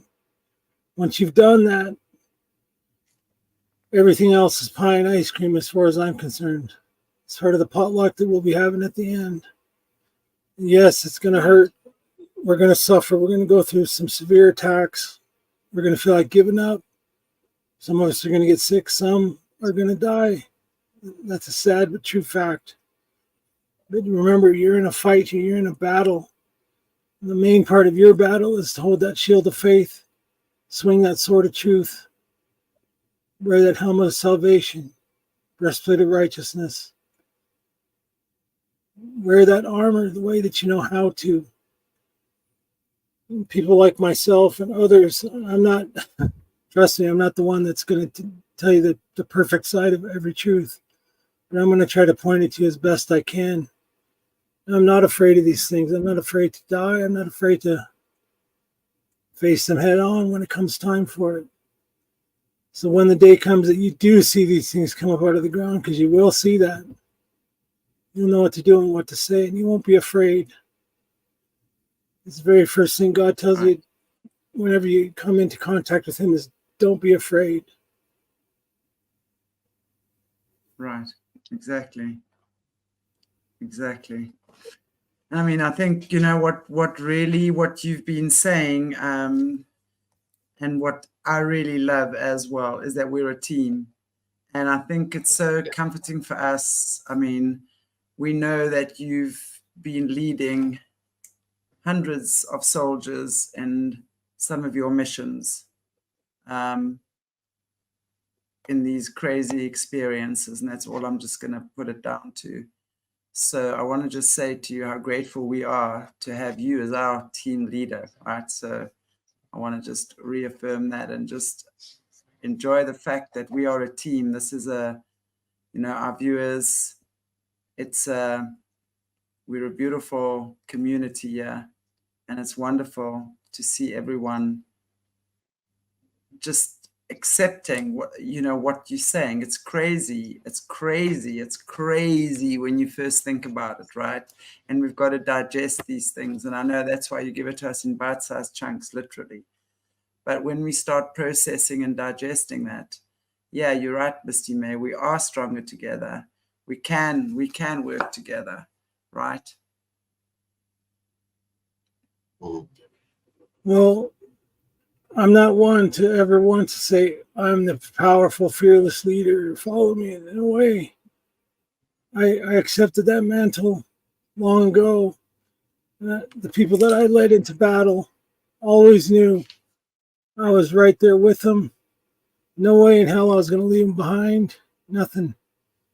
I was going to fight for them as best I could, where I could, while at the same time fighting my own battle to survive. And it's one thing to hear somebody saying that, but it's quite another to do it yourself. To stand up without any fear and say, well, I'm not going to say what I would say, but let's go F the effing effers that are about to F us. Use your imagination as to the words. That's what I tell my boys. So let's go out and F these effing effers that are about to F us. That's one of the most inspiring things I ever heard. And it ignites some kind of defiance in people when they hear that word. But it's more than just leadership. It's also stewardship. And I haven't been the best steward in my life. I sure wasn't the best husband. It's about husbandry. It's about all these things. So at the same time, know this very much so. I'm learning with you guys. I'm standing with you. I suffer too. I go through an awful lot myself, but I'm still here. There's a good song called The Sound of Surviving. I don't know if you guys have heard that from Nicole Nordman, but listen to that song. That song is perfect for this. This is not the hill I'm going to die on. I'm still here. I'm full of bullet holes, but I'm still here. It's a beautiful song too. Who's the singer? Nicole Nordman. Nicole Nordman. Can you post that, Monet, please? Nord So, The Sound of Surviving. MANN. Nicole Lord. Nord with an N. Nord. Nicole Nordman. Nord. Nordmann. Yeah. Nordman. Sound of Song's Surviving. name? Sound of Surviving. Sound of Surviving. Right. Listen to that song and you'll know exactly my story for sure. You'll hear it every time you hear me. That was given to me 4 years ago by somebody that went through something themselves. It inspired me to keep pushing through and keep pushing on. I'm not trying to pull anybody's covers off, so that's why I'm not saying a name. But Nicole Norman. Nord, N-O-R-D.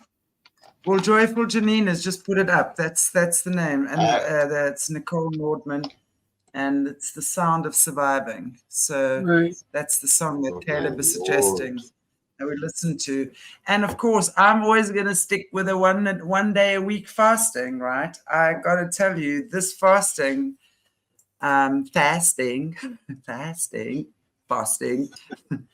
wherever you come from, you're a Pom or a Yank or a Sapphire. Hopefully we're getting more Sapphires on the team here, that's for sure. Is absolutely phenomenal, I have to say. And I'm going to repeat this again. We fast start dusk on a Tuesday until dusk on Wednesday. So it's a 24-hour. I do a dry fast, and I have to say, I mean, I always say this. I'm an old faster. I enjoy fasting, but I've always just done water fasts, right? 3 days, 5 days, 7 days, even up to 10 days. So 3 days and 5 days for me have been the most common that I've done in the past. But since I've been doing just the 1 day dry fast, I've got to tell you, it takes things to a whole another level. It's not easy, but I want to tell you the results, the breakthroughs that I've been receiving through that have been phenomenal. And fasting, even if you don't do the dry fast, even if you do a water fast, even if you fast for half the day, or intermittent fasting, start with intermittent fasting. I mean, it's, take it in bite-sized chunks. You don't want to like completely shock your system into another dimension, not quite yet, right? So start with what is manageable for you. If a water fast is something you can begin with, then decide, and then the next time maybe half-day dry fast or something. But it is absolutely incredible when you sacrifice your physical needs, basically. It is really so rewarding, and the more of us who do it, the better the results are, because the more we stand together in doing this, it's not for a self-serving need. We're doing it for the greater good and the greater experience. So I'd like to answer a question if I could, if you want to highlight it. It's from Lanessa. So Lanessa, this one here? About the opinion about a daughter who's part native and being mostly German. I just want to see which one is it. I just can't find it here. Lanessa, I know it's not but it's behavior, my man. It's lost in genetics. I don't know which one. Can you highlight it there? I'd love Caleb? to ask Caleb an opinion question about raising a daughter who is Here we go, 5 here we years go, here we go. Found it. All right. So one of the biggest mistakes that was made in my experience as being half German, half native, is my adoptive family tried to cut me off from my native part altogether. And I was put into a really harsh school system where they'd wash your mouth with soap if you spoke your own language. I had to hold a bar of soap in my mouth. And that was ingrained so deeply into me that I rarely speak my language. I'm fluent. I grew up that way. The only good thing it did for me was that I didn't just learn my own native language, also learned how to speak plain sign language. So I could speak with my hands and my gestures. My grandpa taught me that. And I would definitely include her heritage into her upbringing, both sides of it, just so she has a complete picture of her worldview. So there's no confusion, no nothing. That would be what I would recommend for that, just as someone who's gone through that myself. Most definitely. Absolutely, most definitely. I mean, I would certainly, just from as a healer over the past 20 years, I can tell you there is no better medicine for a child than to know their roots. Doesn't matter what, where. And I mean, if we look at Kerry Saint as well, who speaks about adoption, and you were on the Kerry show the other day, and it's such an important thing for a child to know their roots. That's probably the most healing thing. And anyone who tells you that your roots, your DNA is evil or bad, banish that immediately, because anyone who says that to you has no concept of what you need to know. And I'm sorry, I'm going to stick by that as well. Jessica, you're so lovely. So you do need to know where you come from and what your roots are, and you do need to feel free to practice whatever your connection is to your DNA. Doesn't matter what anyone else says or thinks, in my opinion. And I think that's exactly, I think you've given a great answer to that question. I'm sorry, I actually didn't see that one. I get this quite often, is what happened to my voice. Well, part of some of my operational duties was to swim deep in the ocean, something called triox. Look up triox. It actually has detrimental effects on your vocal cords eventually. And also some of these deep caverns, the atmosphere is very different down there. And it's a cumulative effect. It's not something that just goes away on its own. It's going to have to be God healing it for this to change. Right. That's what happened to my voice. Yeah. Thank you. German and Cherokee. Oh, here we go. Colleen, you're another one. I'd just like to put that up just to give some context here as well. I'm just going to see that. Right. That's sad, just because there's a lot of kids, not just natives, but kids in general that, okay, I won't say kids, I'll say children in general, who don't know their heritage. They don't know where they're from. That's why you see them falling into gangs. So you see them falling into this darkness, this magic. They don't have a sense of belonging to anything. I'm not saying be proud of yourself. I'm just saying a heritage is something to hold on to, something to talk about. It's something that sets you apart. And if you can be set apart by anything, makes you unique. You're not just one face in the crowd that's suffering. And it always makes me sad when people say that, because that was what was done to me too. Although my advantage was I had a very strong connection to a very stubborn people. I'll tell you that the name of my tribe is called the Northern Cheyenne. Very, very strong people. Not many of us left. And I'm so glad that I know that tradition. I know the seasons that they have. They have 13 seasons, 13 months. I know the songs. I know the dance. I know what the clothing means. My grandfather gave me all that stuff. And I was just a little boy when I learned it. I'm so glad that I did. It took me on my own volition years later to learn German tradition, to learn the ways of those people. And it was astounding how similar they are. You know, just how closely together they walk. So It's amazing. And I just on that note, my granddaughter is mixed race. She's obviously half white and half Sepedi, which is one of the African tribes up north. And it's just incredible that as she's gotten older, she obviously has much stronger, her mom and my son are not together anymore. So she has a lot stronger connection to her African heritage, but I have a very, very strong relationship with her. And when she comes to visit, we start speaking. She's all nervous because her and her African friends will laugh about the Karens. So she says to me, Granny, are you a Karen, but you're not a real Karen? I go, no, baby, I'm not a Karen, right?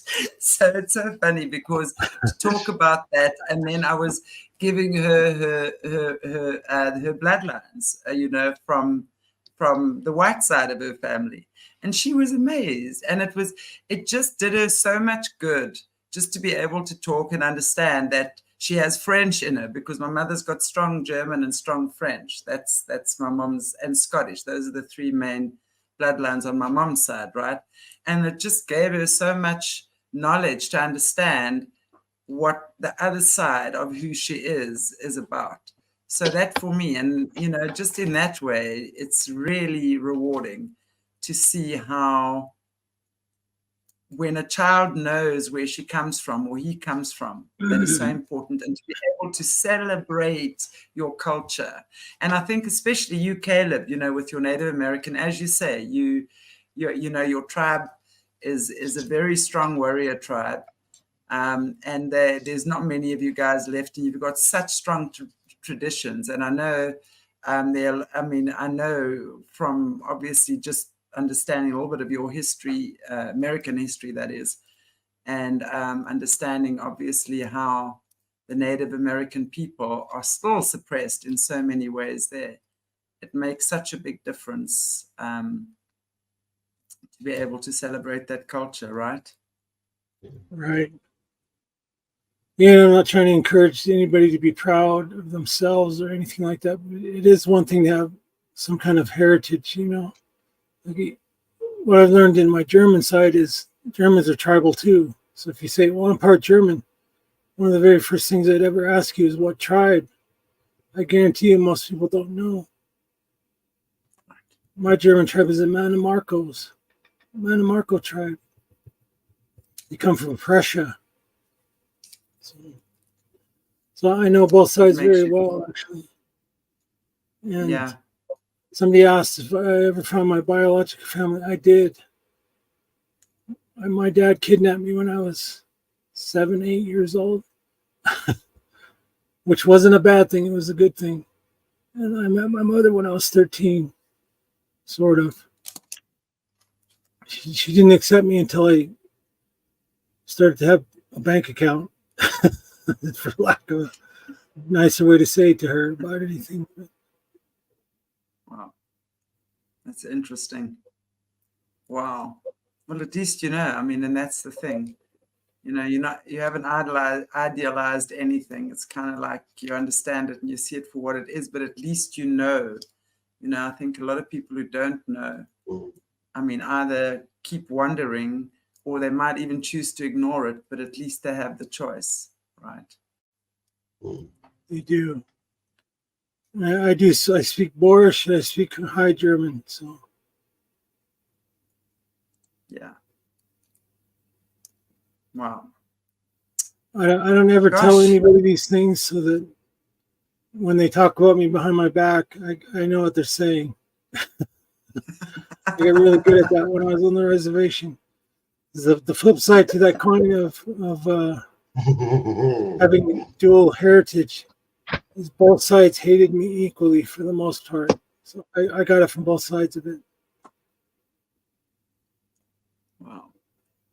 Must say it's quite nice actually being in a foreign country. When I was in Dubai, when I was in Middle East, I was at a shopping center in a shop somewhere, and I heard these people speaking Afrikaans. But this woman was yelling and swearing at her kids, like so bad, in the shop. So I just nicely told her in Afrikaans to behave herself and not let the country down. So that quickly closed the mouth and the swearing. But anyway, Right. Very interesting.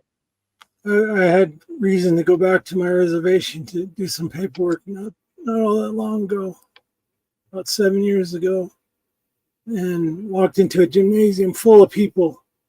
My head shaved. I'm very muscular, big guy, and they're all like, "Who is that guy?" They're all talking in Cheyenne.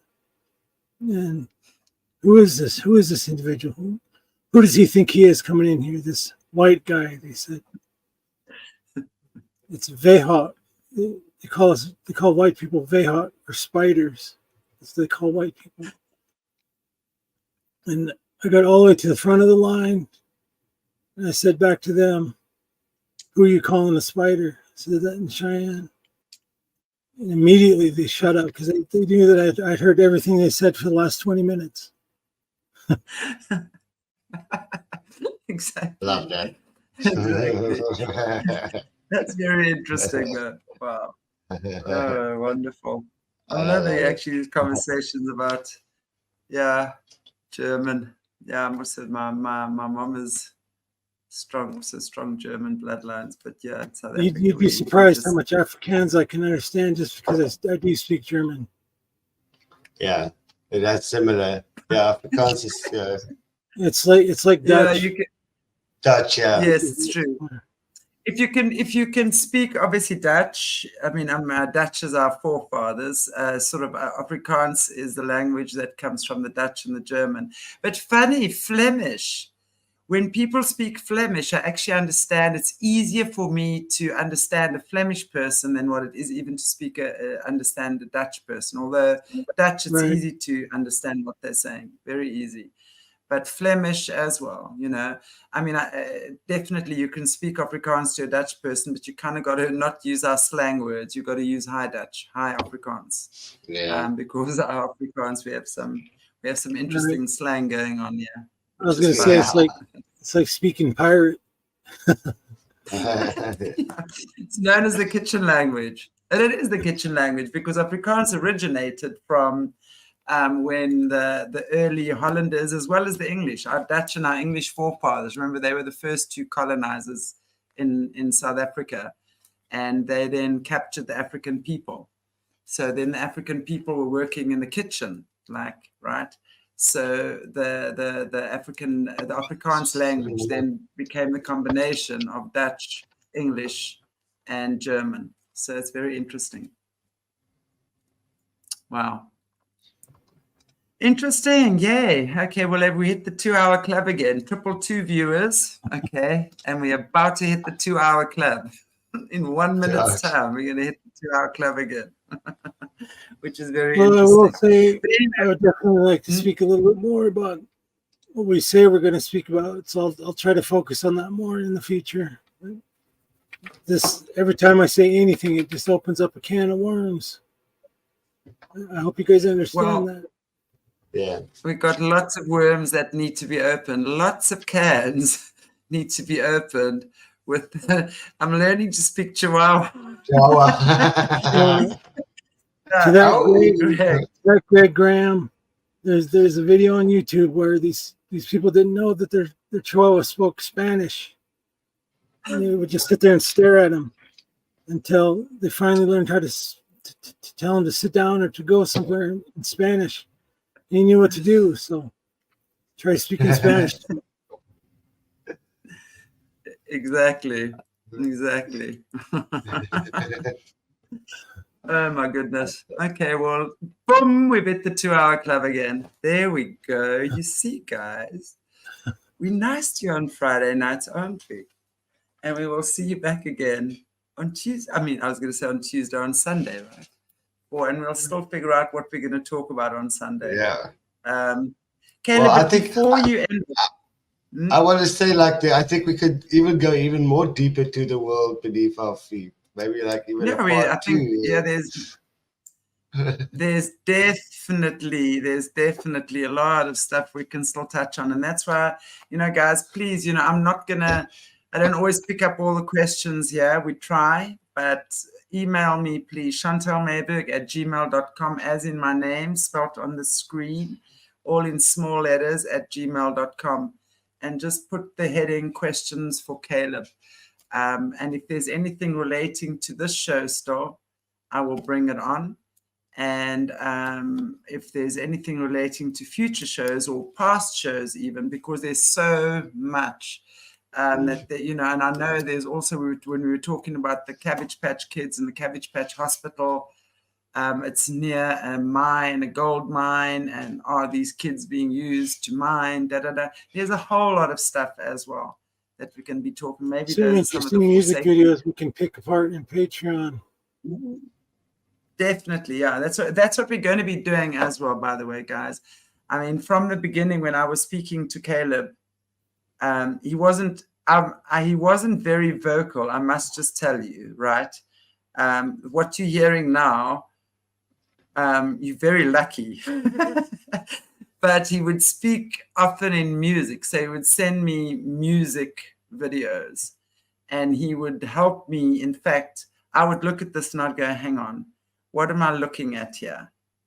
And after about the 10th time of watching a music video, I would then go, okay, cool, this. And I'd like go, that. And then he would take me, make me see things that I didn't even begin to think that was part of it. But that's and we can't do it on the public platforms because we get knocked for copyright. So we have to go do that behind in Patreon and stuff like that. So, but we will talk to you about it. We want to obviously make it as easy and as accessible for everyone. You guys know on this channel, that's what we do. But speaking about which, guys, we're doing that on this channel, we support the veterans as well. Amongst others, Caleb is one of the veterans that we support. So I would really like to reach out to you, please, and ask you again, if there's any way that you can support our veterans. We would really, really appreciate that. And I'm going to ask you also to put it into my PayPal or buy a coffee. Mona, if you could maybe just put my PayPal address in there. So if any of you guys would be willing to support our veterans, you can do it to my PayPal or to buy a coffee. Really, really appreciate that. Thank you so much.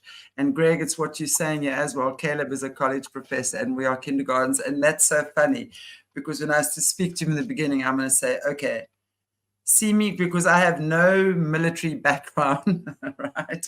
Or anything like that. I'm just a farm kid from the Karoo in South Africa who has a passion to see things change and who just wants to see healing in the world, right? And I said, consider me a grade 1 child. I'm a smart grade 1 child, but a grade 1 child nonetheless.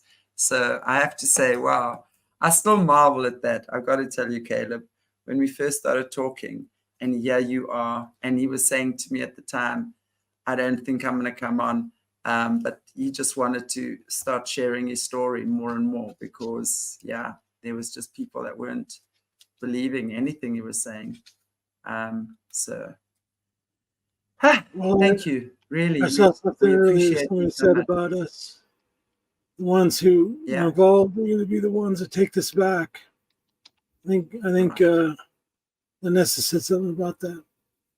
So I do agree with that. I think it's going to take people who have been there, and who know, and who are not afraid to speak out, who are not afraid to get their feet wet or to dive in head first if they have to. It's not for my sake. It's not for my glory. It's not for anything I do. I give all that to God. I owe it to him for that. I'd be nothing without him, and I would be nothing without the support of all you guys out here. I appreciate all of you and your prayers and everything else. I hope that you're able to learn something. I hope that you're able to take what I say and apply it to yourselves. I know you're not perfect. I would never expect you to be. I'm not. Trust me, I'm not perfect at all. My own faults and foibles and failures. But that doesn't mean I don't get back up again after I get knocked down. I get back up and I keep going. One foot after the other, slogging through sometimes. I had to do it in the Hindu Kush many times in other places. At 10,000 feet, it's hard to breathe in general. Imagine doing that loaded down with a full combat pack, and people are trying to actively kill you and they're hunting you. So we're in that kind of situation together, all as a team here. And as a team, we have to support each other mutually.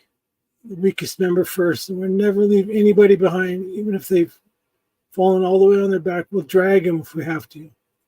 Never leave them. I want to point out my avatar again. I always pick significant avatars since I'm not showing my face. That is the representation of that sword in my dream. I dream about getting out of that trance. That's the sword that I saw. Sword of the word. So if it's encouraging to you, just know that I'm praying for you as well. I don't know all of you, but I do pray for you in general. I would ask the same from you. Absolutely. Absolutely. Well, thank you so much. And I know you're bringing so much forth for us. And I'm just so happy to be part of this. And I'm also just loving there's new people in the chats. You kind of get to know your people who are your viewers with the different shows. And it's just so beautiful to have you guys in the chat with us and to enjoy the information we're bringing forth. And again, for those of you who are supporting the channel and supporting Caleb, thank you. And so I much. say, Appreciate it. yes, you can join our gang. Join the gang. Arrow gang. Yeah, Team Arrow. Exactly. I love it. I absolutely love it.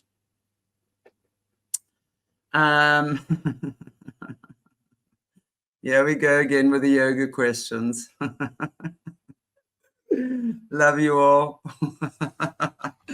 Okay, guys, take it easy. Have a beautiful week. We shall see you back again on Sunday. Yes, Pray. and we're going to just ask you to pray end for us in prayer. But before we do, is there anything else you just maybe want to end off with, Caleb? It pays to keep your ear to the ground and listen and look, watch, pay attention. I'm not saying watch the news to watch the news. Just look for the little clues that they give out there. Ask for discernment. Ask for protection. And just remember you're loved and you're covered by Jesus' blood if you've accepted that gift. If you haven't, you probably should. Indeed. Cool. Just to answer Laura Watkins' question on Sunday, what time on Sunday? It'll be, it's either 7 p.m. or 8 p.m. South African time. So you can end for a prayer. Pray for us, please, Caleb. All right.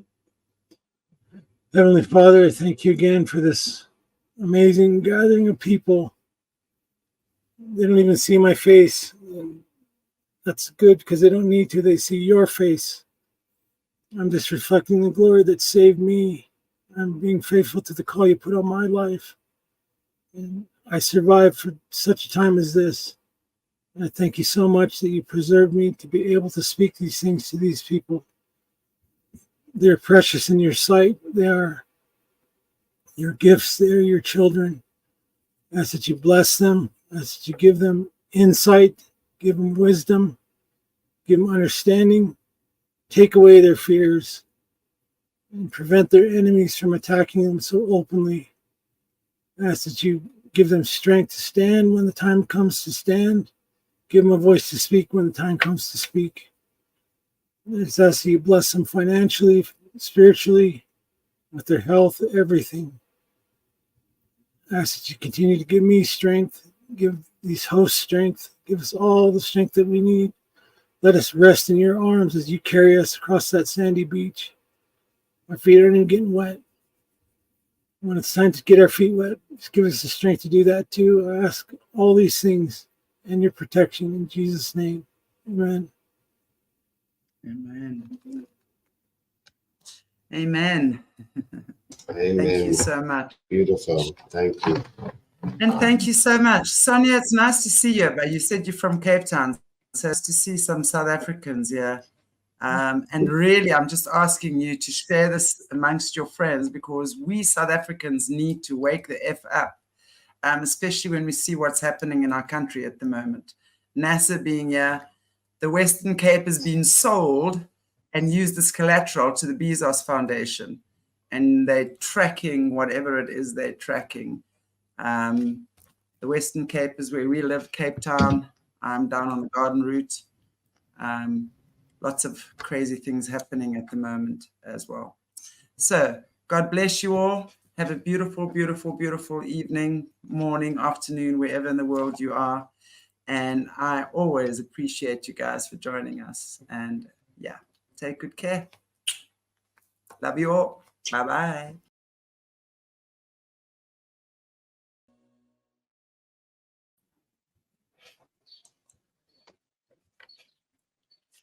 Well, hello, everybody. Happy Sunday and welcome to Aquarius Rising Africa, where I have load shedding again. And you can see that my hair is a wild white woman from Africa, but that's a good thing. And another thing is my laptop might die a traumatic and tragic death towards the end, but I'm on, about another hour. So hopefully I'll make it through. And if not, I will just ask Caleb and Mornay to continue, but I will definitely be back. Hello, Sonia. Nice to see us Cape Townians, yeah? And I don't know what other South Africans are here, but it's really cool to see us Sathers coming to the party, yeah, because it's been a while. Well, I must say I battled to connect, well, not to connect to South Africans, but they don't really like to hear about these things. So the more of us who are here, the happier we all are. But I'm really awesomely happy to have Caleb back with us again. How are you, Caleb? And actually, before we even go further, I'm going to ask you just to start the program for us in prayer again, if that's okay with you. Sure. Just to let you guys know, I'm on the backside of a panic attack this morning. This happens from time to time, so just keep that in prayer, would you? Mm-hmm. Heavenly Father, I thank you for today. I thank you for helping me through this attack this morning and helping me be present and willing to speak and still standing tall. Thank you so much for everything that you do and who you are. I just ask that you bless us today with more knowledge, more understanding. Open our hearts, open our eyes, open our ears. I ask that you provide us for protection and you cover everything over with your love. In Jesus' name, amen. Amen. And yes, it's really good. I know that you do go get these attacks now. And I think that's what I was just trying to say to the viewers. I think it was on Friday or whenever we chatted the last time. That obviously with you disclosing the things that you are, there's a lot of that type of stuff that happens with you as well. On my side as well, but definitely not as obviously as intensely as with you. So I think if we can just bear that in mind and I'm very happy that you made it through, and welcome to the other side of your experience there, Caleb. It's not necessarily this disclosure, it's just PTSD in general. Yeah. I've been through an awful lot, and it gets to you sometimes. So, Yeah. Indeed. But grateful to have you here. So thank you. Look, we were what we were doing last on Friday. We were talking about all the goodies, the dodgy things beneath the surfaces of the earth, and I think we came up with quite a few. Let's call them creatures of the night. I don't even like to say that, but there's just so much that's going on, and I think what you're giving us is a lot of information. I had something to ask you though. If we're going back to a couple of weeks ago when we were looking at the Cabbage Patch Hospital and stuff like that, and where it's situated, and it's near a mine, right? And we were talking about miners, as in MINERS, or minors, MINORS, right? So I'm interested to know your take on that as well. What are some of these kids created to work underground? Could they be possibly some of the forsaken ones as well that we were talking about the other day? What is your take on that?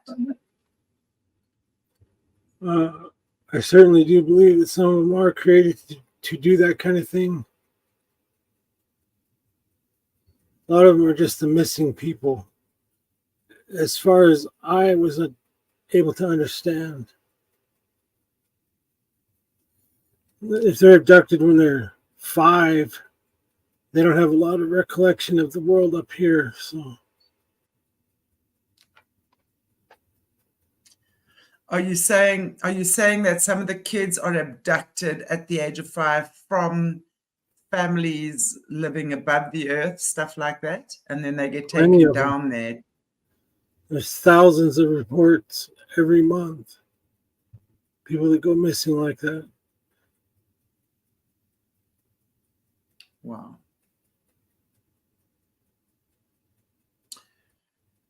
That is just insane. So they get used as slaves and breeders, maybe? Could that be what the breeder program? Food, did you say? Yep. All the above: food, breeders, slaves, toys, whatever you can think that they would do to somebody.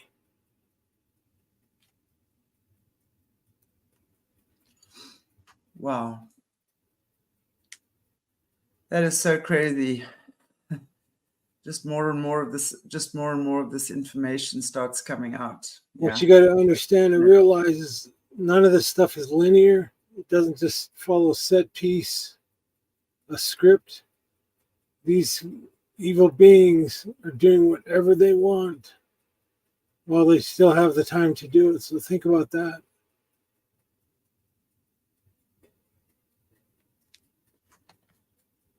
It's like, is it true? When we think, because when I read about these things and you hear stuff like this, it's basically they know they are, the ones that are perpetrating the most evil.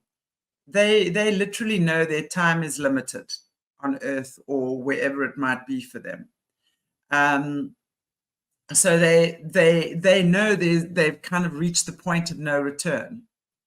So would it be accurate to say that they will do as much as what they can, as evil as what they can, to as how many people? Like it's that satisfaction, greed, everything that they can do as much as what they can while they can, just because they can.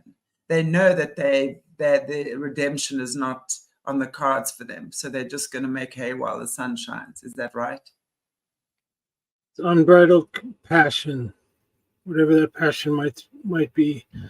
I watched Schindler's List the other day as a movie to watch, and towards the end of that, you would think that the Nazis would have calm down a bit about their murder of the Jewish people, but it actually intensified towards the end.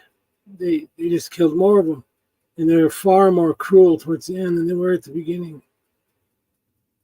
So that's what we can expect out of these things. Wow. So the crueler they get, actually, and the more obviously they're doing it, because nowadays they're not hiding much from us anymore, are they? They're evoking so much fear in a lot of people. Is that one of the reasons why they're doing it? Is because they just want to give us as much pain and fear and make our lives as miserable as possible, because they know their time is limited. Would that be They're accurate? doing it because they can. Just like some goofy teenagers that can drive mom's car and wreck it and feel like they're already in trouble, so why not? Yeah.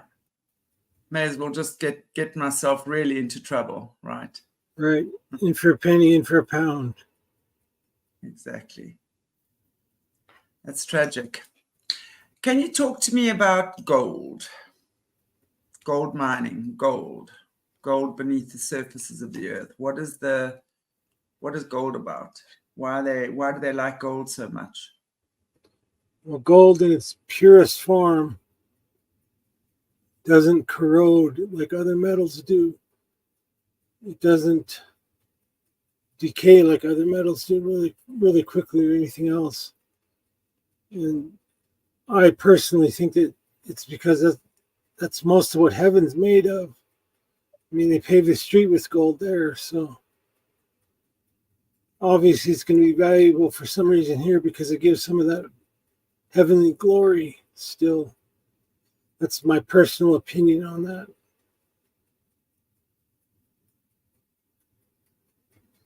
So they use it like kind of like a drug would be a good way to say it.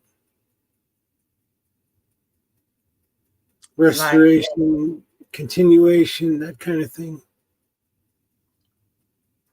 When you say a drug, are we talking like the way we understand drugs? It's stuff like cocaine or heroin or whatever it might be. Right. So how would they ingest that?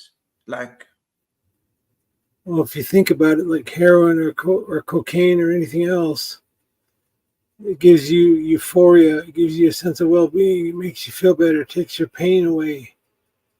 So it's the same process with gold for them. You've heard of colloidal silver, haven't you? Yeah. Obviously, everybody has it at this point anyway. They don't take it quite the same, but they are able to mix it in a way and take it in a way that's like a drug. And that's an interesting point. Somebody brought up what a secret frequency. You'd be correct about that. There's something that they know about gold that we don't.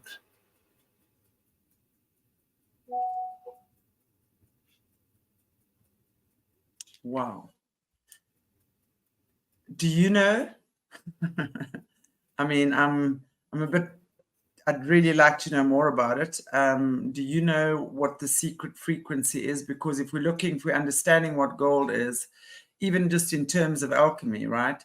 Lead being the most dense of all the metals, gold being the most high vibrating. Lead is not the most dense of all metals. Okay. So, okay, in terms of gold, what would be the secret frequency or ingredient, if you will, that they are so after? Do you know what that is? And I mean, if we're looking also at the Cabbage Patch Kids, where they're mining, isn't that where they're mining gold as well in that area? Yes. I will say this much. We'll get to that point here in the future. Without context or knowing other things first, I feel like that's too much information to safely just put out there. Okay. So we'll leave that for some time in the future then. Okay, no problem. Something that I did want to actually touch on as well tonight, and I just see someone has brought it up, is the dragons. Can you tell us about dragons?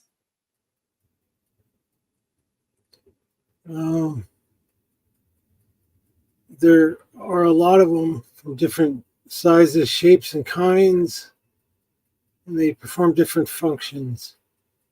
I know that much. They're not all evil. That kind of goes against the grain of what most people are going to learn in the mainstream, but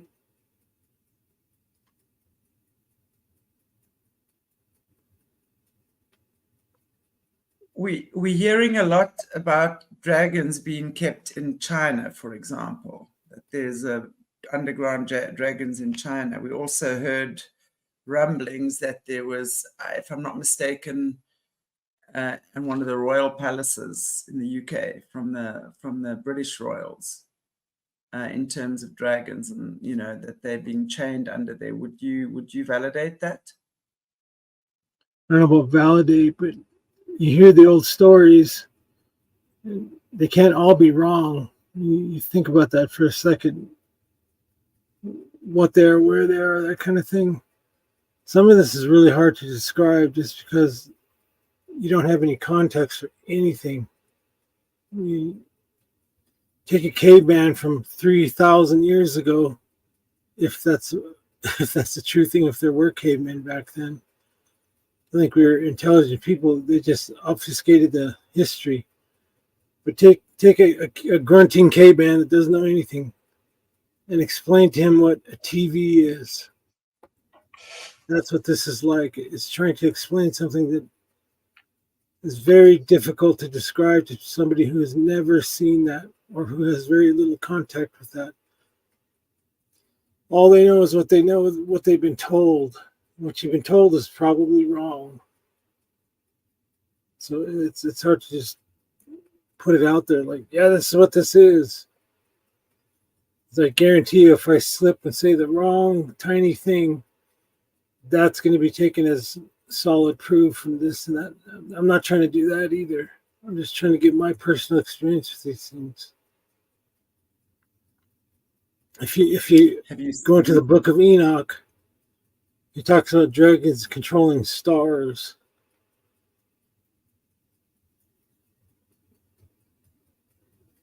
Right. What is your experience with dragons on a personal level? Can you share that with us? Well, I know that I've had dealings with them before. Not good ones, but bad ones.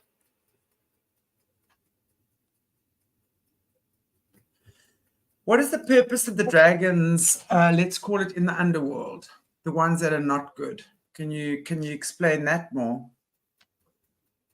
The good ones and the bad ones? No, let's just talk about in the underworld, the dragons in the underworld. Yeah, good and bad, if that's what you can. I'd just be interested to know. For me, I remember, and if I can just say this, going back a number of years ago, I was reading up on stuff, and basically what we were told was that there were dragons on the earth, plenty of them a long time ago. And because humans pretty much got scared of them, a lot of the dragons have actually become snakes. They've kind of like transformed themselves to become snakes. I don't know how true that is and what your point on that is. But they're obviously some incredible mythical creatures. And I know, when we're looking at some of the fairy tales and stuff like that, there's some amazing dragons. And as you say, good ones and bad ones. So, and then you're also hearing, I was also speaking to one of my survivors who was gifted to one of the dragons at birth, which was a very tormented experience for her. So, they've obviously all got a purpose, right? Good or bad. Can you expand on that for us, both ways, either or? Well, there's obviously good and bad things anywhere you go.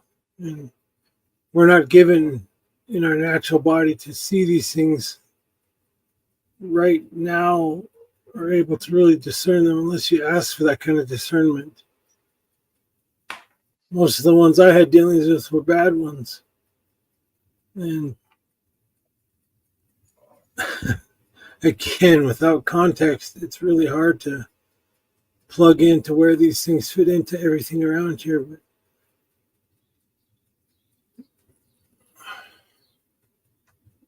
just trying to think about it here. Kind of losing my train of thought here. No, it's just fine. Aaron's energy is saying here, many tails of dragons protecting piles of gold. What's your take on that? Well, it goes back to what we just said about gold. Yeah, that's what I'm asking. They're not going to spend it down at the mall. I mean, obviously, there's something about it, some kind of property that appeals to them. It goes along with their restoration or their continued portion in the heavenly lives they used to have. I'm talking about the evil ones. Right. So that goes back to the question of gold again, and what gold is and what it does and what it's about, everything else. Your internet's really bad. Waking up. Caleb, was it me? No, it's fine. I think it was your internet. Yeah, it's fine. It's about the energy in gold, the vibration, the frequency, and what it's all connected.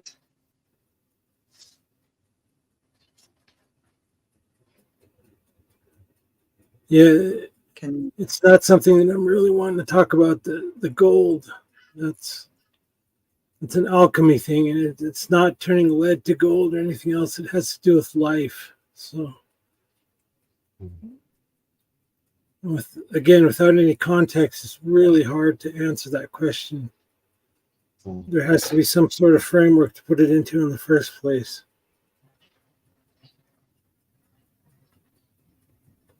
Without that framework, then again, it doesn't flesh out very well. In other words, yeah, you need the whole context for it. Yeah. Well, it makes sense for me. She's back. Okay. Yes, you're back. It was obviously my internet. Sorry. Don't know what's going on here. Wow. Okay. Sorry, I didn't. I mean, I'm not sure where I lost you guys. Just Sure with the gold. Right. Wow. And yeah, I'm just looking at Lanessa, and if it was used, and if so, was the real gold, red gold that the Nazis used? What do you know about that? Again, we're digging deep into gold for some reason. I'm not ready to talk about that yet. Okay, well then let's give gold a miss. We'll move on from the gold. For me, that was just an interesting. We can pick a pimple 100 different ways, but it's still the same pimple. Yeah, I mean, I think one of the big reasons I have such an interest in gold is obviously because of the gold mining in Africa as well. Gold and diamond mining have been that's been the main form of abuse on our continent when it's come to the powers that be that have controlled us. I mean, that's the main things and not only. I mean, there's a lot of other. Red mercury. Yeah. That leads into gold eventually. Red mercury, wow. So if you want to start with red mercury, or like they call it cinnabar. Yeah.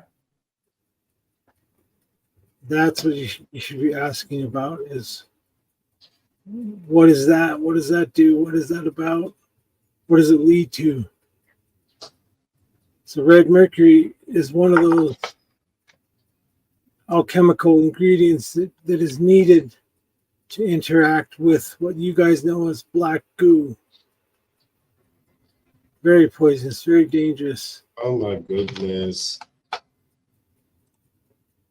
Wow. So explain that. Can you explain how that works then? Yeah, Well, is Aaron. again, I'm struggling to find a way to speak it simply. It's a very complicated process and it's very dangerous. And to simplify it, don't put your finger in the socket, is what I'm trying to say. let's put a light bulb in there first so that we turn the light on so we can see what we're doing. It's very hard to do without actually teaching some of the process. Yes, it's a very important ingredient to interact with black goo. Black goo is just a ferrofluid material. That's all it is. It's electromagnetic. And it transmits spirit, if you want to put it that way.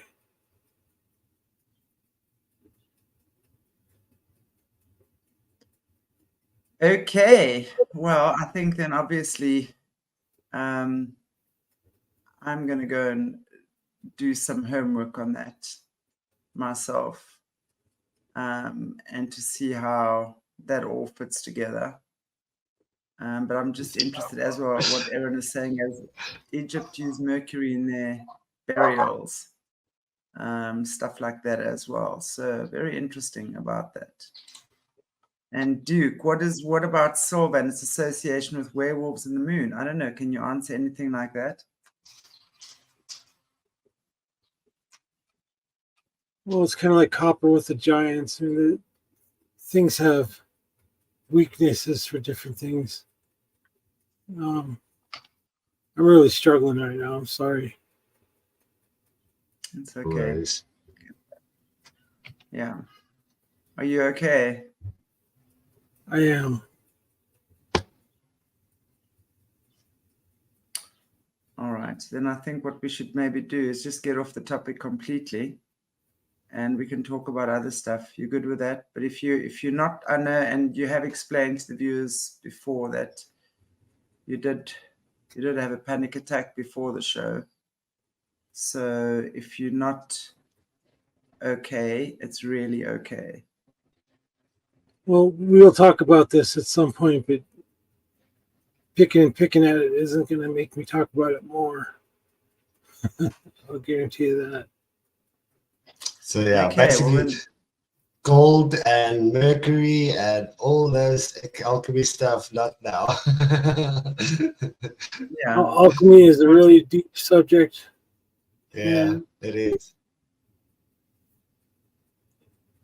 We're starting to get into some of the other magics with that too, because you don't just do one art. You have to practice all of them in order for them all to work. We're kind of getting way far ahead of where I feel comfortable talking about some of that stuff. And that's okay. I mean, I'm not trying to not talk about it. But at the same time, I would rather give some context first. As far as mercury, gold, red gold, black goo, that kind of thing, that definitely has something to do with the way that they live their lives. And by they, I mean those evil spirits, those evil beings.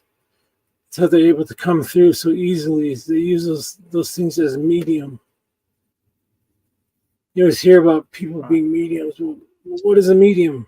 I would have to ask, A medium is just an intermediary, something that meets in the middle for something else to come through. And most mediums don't get it right because you might hear a whispering or two in their mind about something, but it's not a real, true manifestation of an evil spirit. That evil spirit will kill that medium to come through. So it's a very dangerous profession to play around with.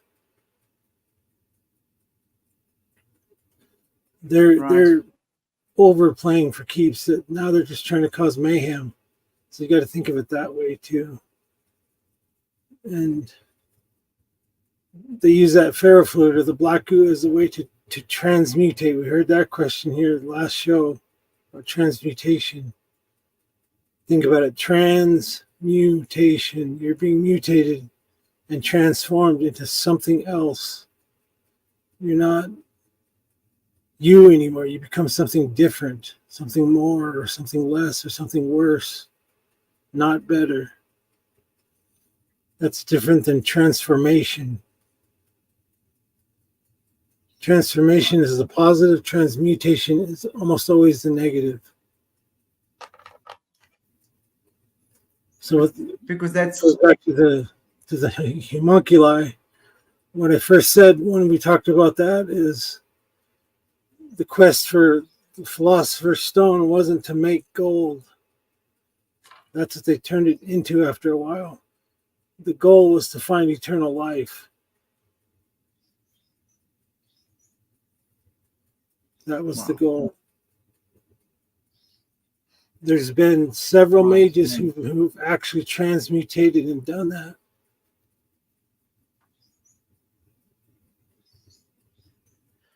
So you're saying transmutation? Are you saying transmutation and shape shifting? Would that be on a similar vein? No. You can shape shift after you've transmutated. Right. It's not the same thing. Get it. You're just imbued with powers that were never meant to be yours, would be what I'd say. Right. If that makes any sense. Yeah, it does. It certainly does. Wow. But I think there's definitely a lot that we obviously haven't been privy to as human beings on this planet. So yeah, I think we'll certainly get there when we need to. So I'm just looking to see if there's any questions in here that we can touch on, or is there anything you specifically would like to go talk about? I mean, we were talking just more or less the other day about the giants and the insectoids and all these crazy things that live underneath the earth, the forsaken ones, that sort of stuff. Is there anything that you would maybe like to, still bring to the fore for us in terms of that? Well, like I said, transmutation is something that's changing you into something else. And I actually began that process. There's things done to me that I'm still paying for today in terms of coming back out of it. You agree to all kinds of stupid things you probably shouldn't agree to, I guess. For sure shouldn't, but it was all in that quest for power and for life to overcome death. And I know it's how it is with believers when they overcome death by accepting Jesus' sacrifice. I know how that works, so I don't need to be told that again. This other way is a much darker way, and you definitely will, quote, sell your soul to the devil for that, end quote.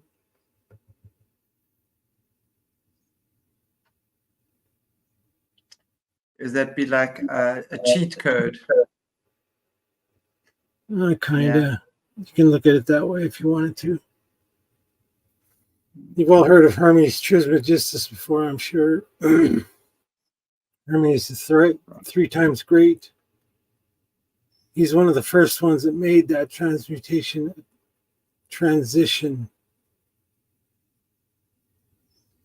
There's a lot of conjecture, a lot of things written about that, but he's one of the very first ones. He wasn't a god at first, he was a human.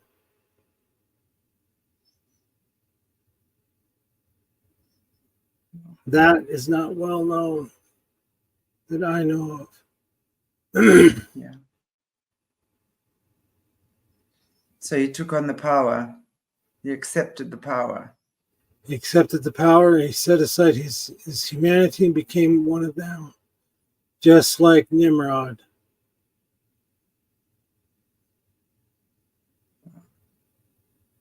There's been, like I said, there's been several who've done that. That's like the ultimate goal of these mages is to become like that.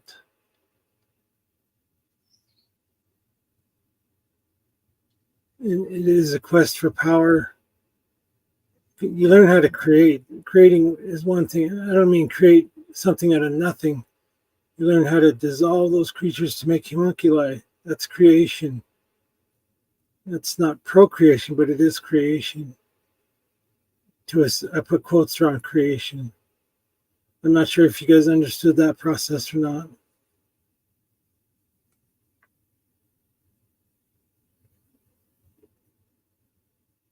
Oh, she disappeared again. There she goes again. Yeah, she popped out of there. Thank you, Robin. There was actually somebody. Oh, there you're back. Yeah, since the internet is not always playing nice with me at the moment. Sorry, I'm on load shedding and all sorts of dodginess going on here. Oh, sorry, what were you saying, Monet? I was just, there's somebody who was asking in the previous show as well about what will trigger these, because you spoke last time about these entities, or not entities, these creatures, entity creatures coming up. The army of like 200 million of birds and stuff like that coming up. What will trigger it? And how can we prepare for it? And are they all birds, or are they humans and other things as well?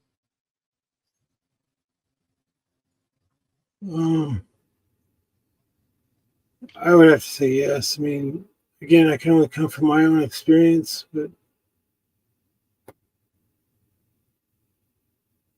I'm sorry, I'm really struggling with this right now. So, No worries. Obviously, it's okay. A sensitive subject for them. That's why they attack you. That's all I can say. Thank you, Robinson John. Appreciate your contribution. Well, what I go through with these things is it's just an indescribable level of fear, because I'm sure that's what I felt when I first saw this stuff happening. And I kind of understood the implications of what was going on. And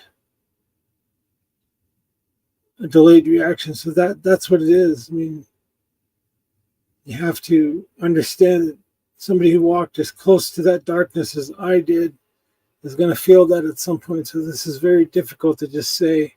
I'm really hesitant to teach any of this to anybody. I don't want to be teaching it. I want to tell you about it. So it is a struggle to come up with the right words, especially when they're attacking you so vigorously. I'm not going to flip off into another panic attack, but it's a physical thing now. It's like I'm actually wrestling with something. It's a strange sensation. They're trying to cloud my head here. They're trying to get me to not talk. It's a real-time attack. It happens. And I'm going to share it with you as it happens. So think about that too. Yeah. This is not a game. This is not fake. It's very real.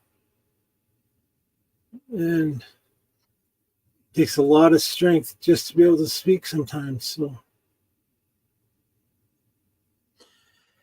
And we appreciate you. And I'm very happy that you're actually expressing that to the viewers, because I know that about you in the, obviously in the months that I've been talking with you, I know that this is something that is very real for you. And it's really good that you are able to share that with the viewers. So thank you. And I want to just say also thank you to our viewers for being so understanding. I know you guys feel Caleb and what he's going through. And we appreciate that. But please, at any point in time, if you just feel like you want to step off and call it a day, we're good with that, Caleb. I will let you know if that's happening. Okay. Thank you for offering that. Yeah. I don't feel that way now. I want the world to see this as it's going on. This is just as important as telling anything else. That people know this stuff is very real, and it can hurt you, and it will hurt you if you're willing to dip your finger into that pool. You don't know that water is not going to crawl up your arm and consume you. You don't even have to jump in. So I jumped in with both feet. I jumped in head first. I did it many, many times. So I'm paying for it now. Just put it that way. I'm more than happy to talk about these things and expose them. That's my mission in life now is to do just that.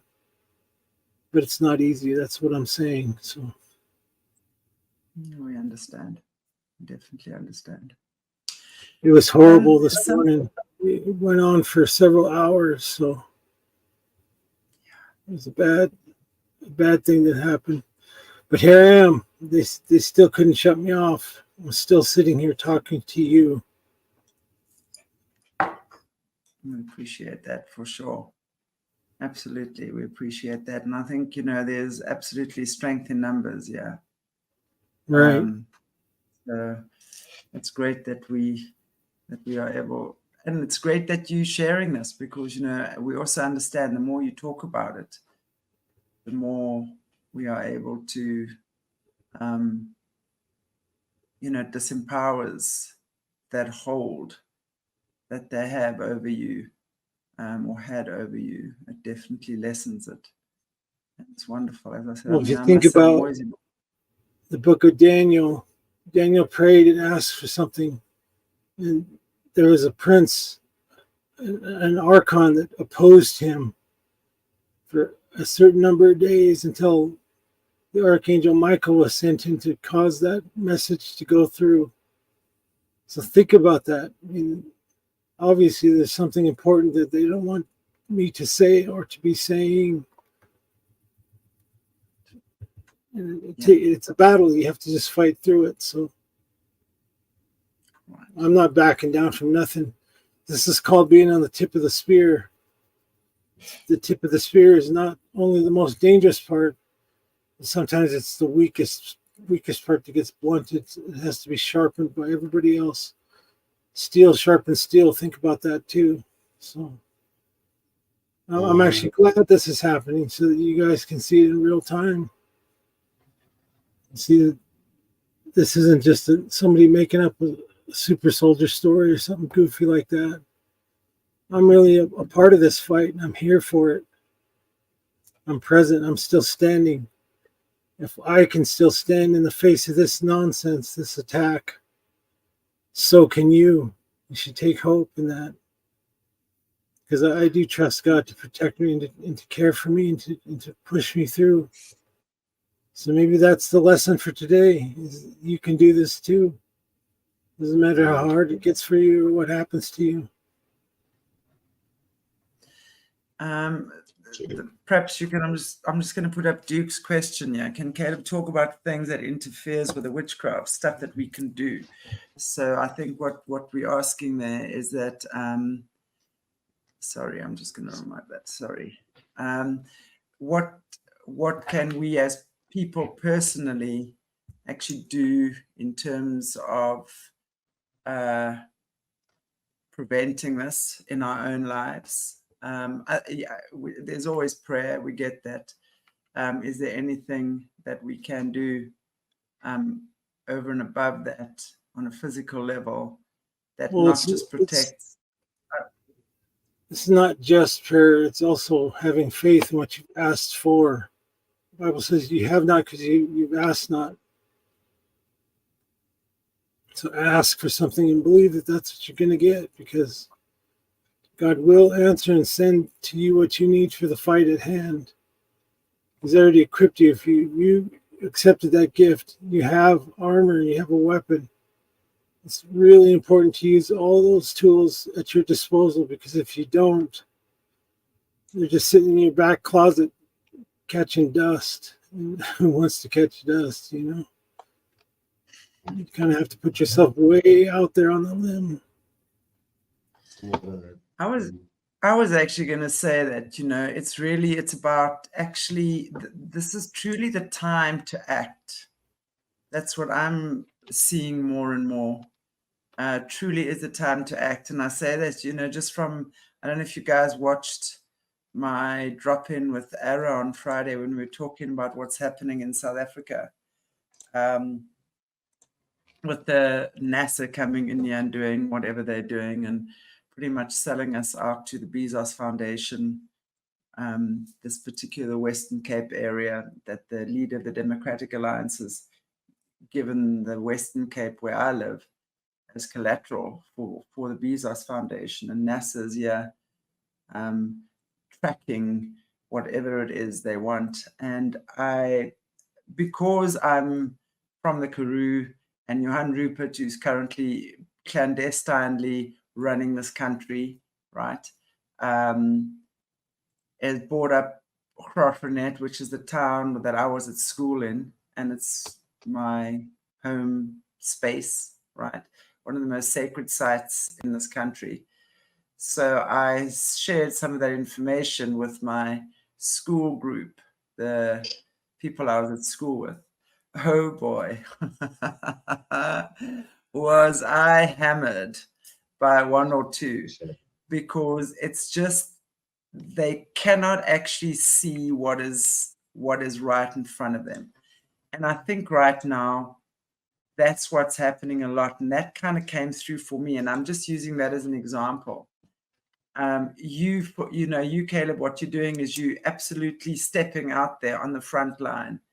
And you've been through this experience. You've done so much. And yeah, I mean, going through what you're going through in real time, right?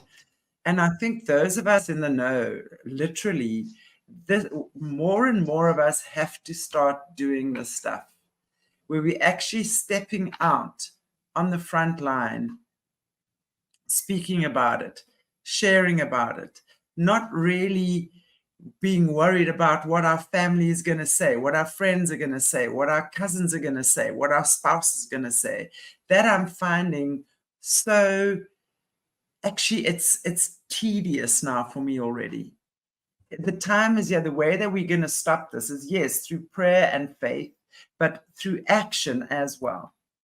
Action. We have to actually take action in terms of how we're going to go about doing things. What are we going to do to make the difference, right? In our communities, with the people we love, the ones that we enjoy.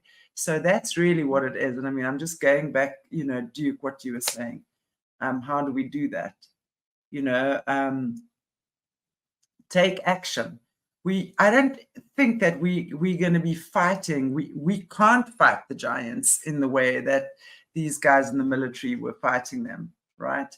But we can raise our frequency and raise our vibration in a loving way, and in a way that we actually all are standing unified, where we join hands, we join forces, things like fasting together, stuff like that, and not just thinking everyone else is going to do it. Being spiritual is not just paying lip service. It's really, really getting in there with the nitty-gritty of everyone and everything, and actually acting on the things that we believe in, and forming prayer groups if you must, but doing things, sharing information. If you know stuff, expose it. That for me is what we need right now, because the more we do that, the less power they have. And then that's when, I mean, I know, Caleb, I don't know if you've got your sound off now, but I know that's possibly when you're dealing with your doggies. But, that's the kind of stuff that I think we have to be doing. He's dealing with his wolves, not his doggies. It's wolves. His wolves, right? I'm here. You there, Ted? Yeah. So for me, it's really about that. What do you say about that in terms of us just physically as a team, moving together and changing that in the way that we can? Well, it's all going to come down to brass tacks at some point for all of us. We're all going to go through some kind of suffering, some worse than others. It's not going to be easy. It hasn't been easy. I've suffered for almost a decade now since I ran away. It's almost been 10 years. 10 years on the run. One way, shape, or form or another. And quite frankly, I'm really tired. I'm tired of running. I'd much prefer a straight-on fight than anything else at this point. It seems that's what I'm getting. I have to turn around and slap at these gnats. Goodbye, Della. Goodbye. Wanna just block this person, please? Yeah, that's rude. Seriously. Can't be dealing with that shit. Enough. And I'm just going to put it out there once and for all.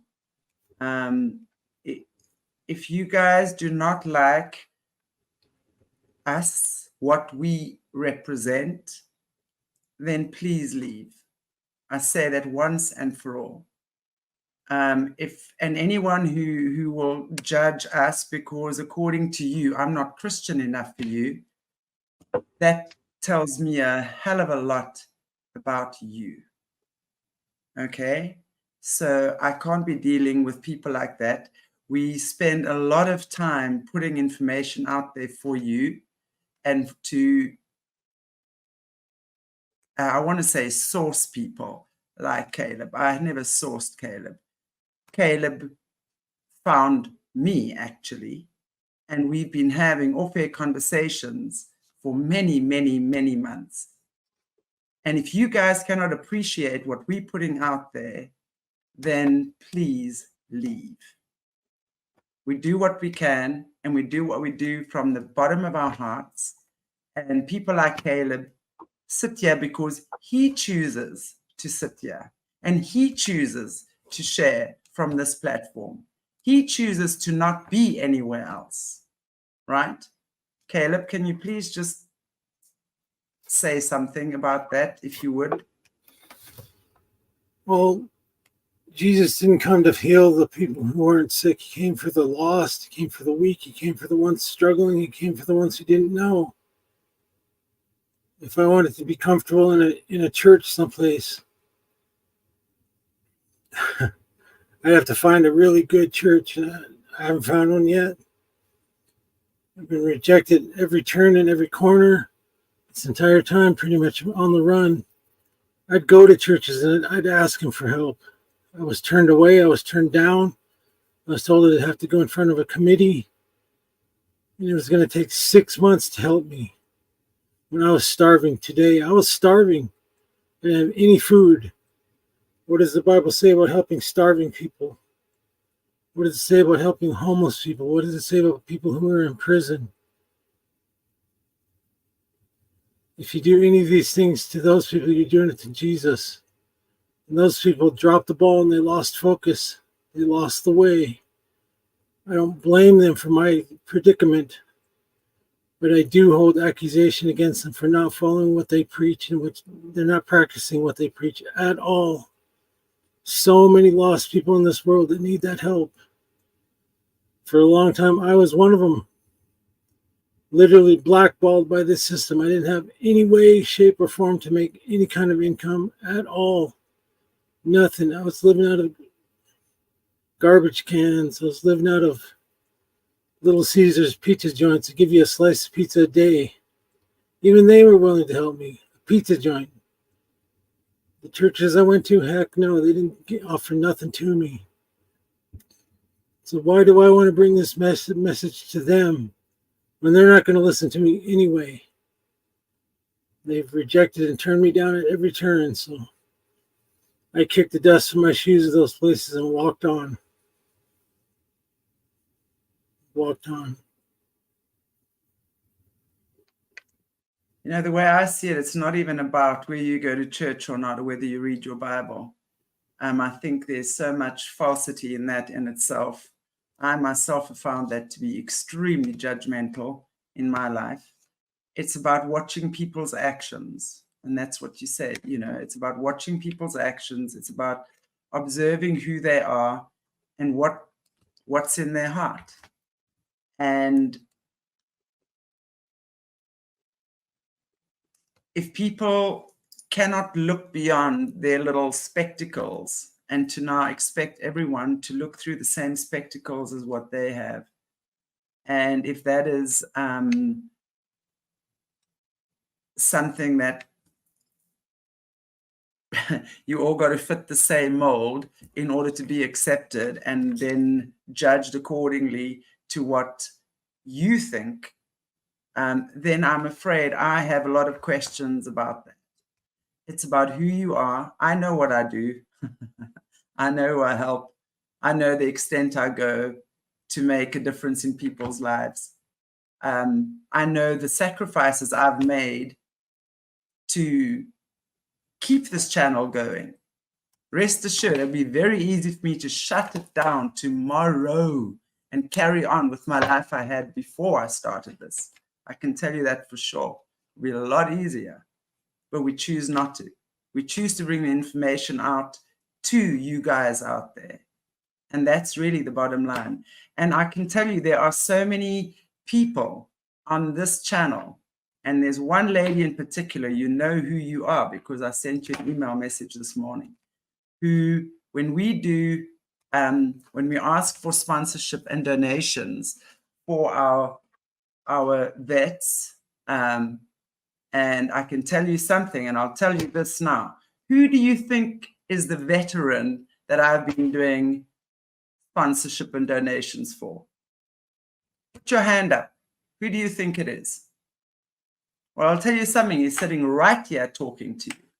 That's the person that since June this year, I've been collecting sponsorships and donating to him so that he can have the change that he needs in his life, so that you guys have been a part of Caleb actually being on this channel.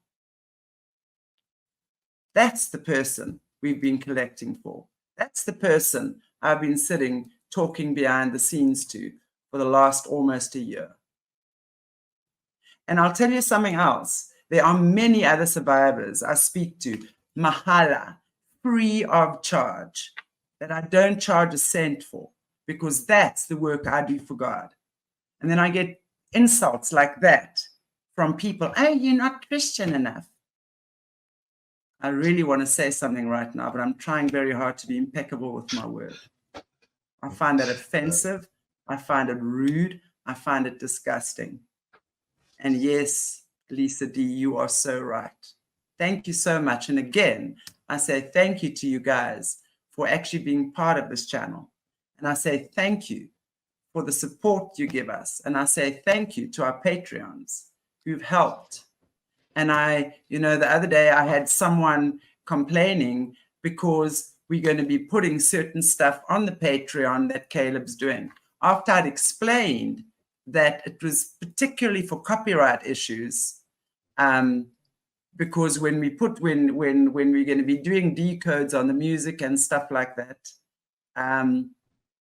you cannot put it on a front channel like this because we get knocked for copyright.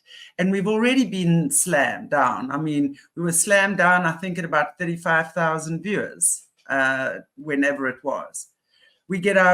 Often our stuff gets knocked. So we continue on, right? And then I get complaints about, well, that goes against what Caleb is preaching. Are you insane? Seriously?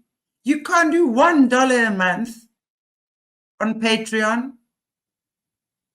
Everyone who's got a Patreon channel or everyone who's part of Patreon understands that your Patreons support the channel financially.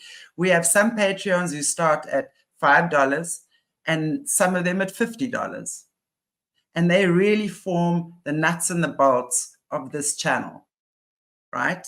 They form the nuts and the bolts of this channel. So that's how we get to pay for our StreamYard, for our Zoom, for all the stuff that goes on behind the scenes. And I'm educating you guys here because it's absolutely shocking for me to actually have to even look at comments like that. When we are insulted, accused of being a witch. I'm forever being accused of being a New Age witch. You guys have no idea who the hell I am if you think I'm a New Age witch. Now, I'm sorry, I'm actually ranting a bit here, but I've been frustrated about this for a while. So the bottom line is that if you can't actually understand that there are certain things we give our Patreons because we have to and because we choose to, everyone understands the Patreons are the ones that actually always get a little bit extra on this channel, they only ever get Jesse's book club, which a week later is then put out there for the rest of the world. So I appreciate you guys. And I'm actually going to call it off now because I'm a little bit frustrated. But I'm actually not, because I'm actually thanking all of you. Thank you, Duke. Thank you, Jay. Feeling better? And I'm just saying, Let me pipe up here a bit. Sorry? Let me pipe up You a little can, bit. yeah. I really appreciate everything everybody has done. This is not easy for me to talk about ever. And I'm not doing it for fortune, fame, or glory, or anything else. I give that all to God. I will say that in the past, my past, I didn't go downrange for a flag or for a country. I did it for my teammates. I did it to keep people safe at home that I thought needed to be safe at home. You don't know how many times world conflict could have gone a different way if we didn't do what we did. Yes, it was dangerous. Yes, it was horrible. Yes, we had to do bad things. It was also the most exciting time of my life, which is a total contradiction in terms of if you want to think of it that way. But if I became a lawyer, I'd never get to jump out of an airplane at 35,000 feet. If I became a doctor, I'd never be able to lock out of a submarine at 400 feet down. There's a lot of things I would have never been able to do. It was a really exciting time. It was also a really hard time. I did it for you guys. I did it for all of you that needed to be free, one way or another. One way or another. And I'll never forget that that's what that was about. I appreciate all of you. Every little thing you say, every little prayer, every little thing that you give, that's amazing to me that I even get that kind of response. I'm shocked by it. So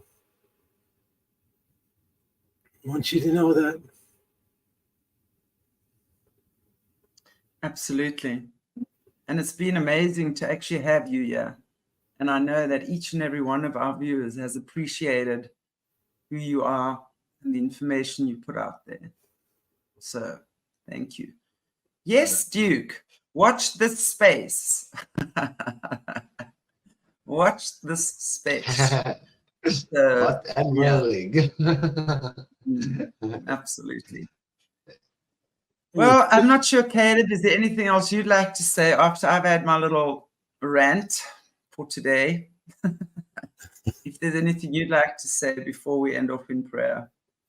Well, I do appreciate you, Chantel, Mornay, for what you guys do, how you guys put this all together, and for having understanding. And you see the bigger picture like most people don't. So I appreciate that from you guys.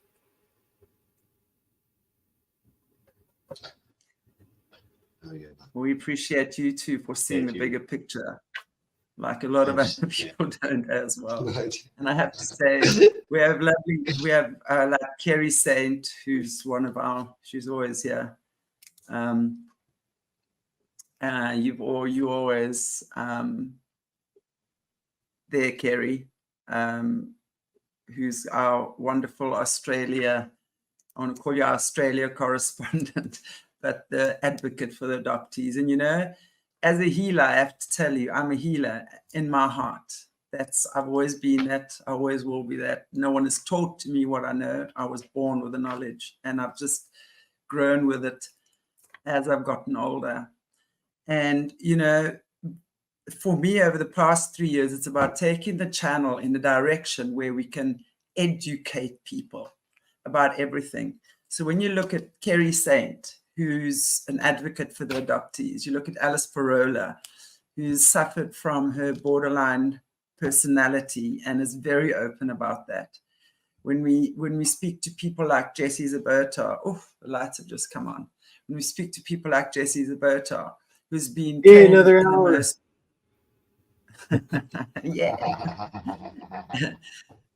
who's been trained in the most horrific system. And then Caleb, the guy that has been through all the stuff that Jesse, in fact, has been speaking about. I have yet to come across anyone on this planet who's been through what he's been through, he has never had a single memory blocked off. He remembers every single thing. He's never been Men in Black. In other words, bush, take your memory away and block it off. A lot of survivors have had that. A lot of survivors have blocked off their memories. Caleb hasn't, right? So there's a lot of that, you know. The whole objective of this channel is to educate. It's to educate people on human emotions, humanity as a whole. So it's all linking together. What Carrie speaks about, what Alice speaks about, what Caleb speaks about, what Jesse speaks about. If you listen to that, it's all connected.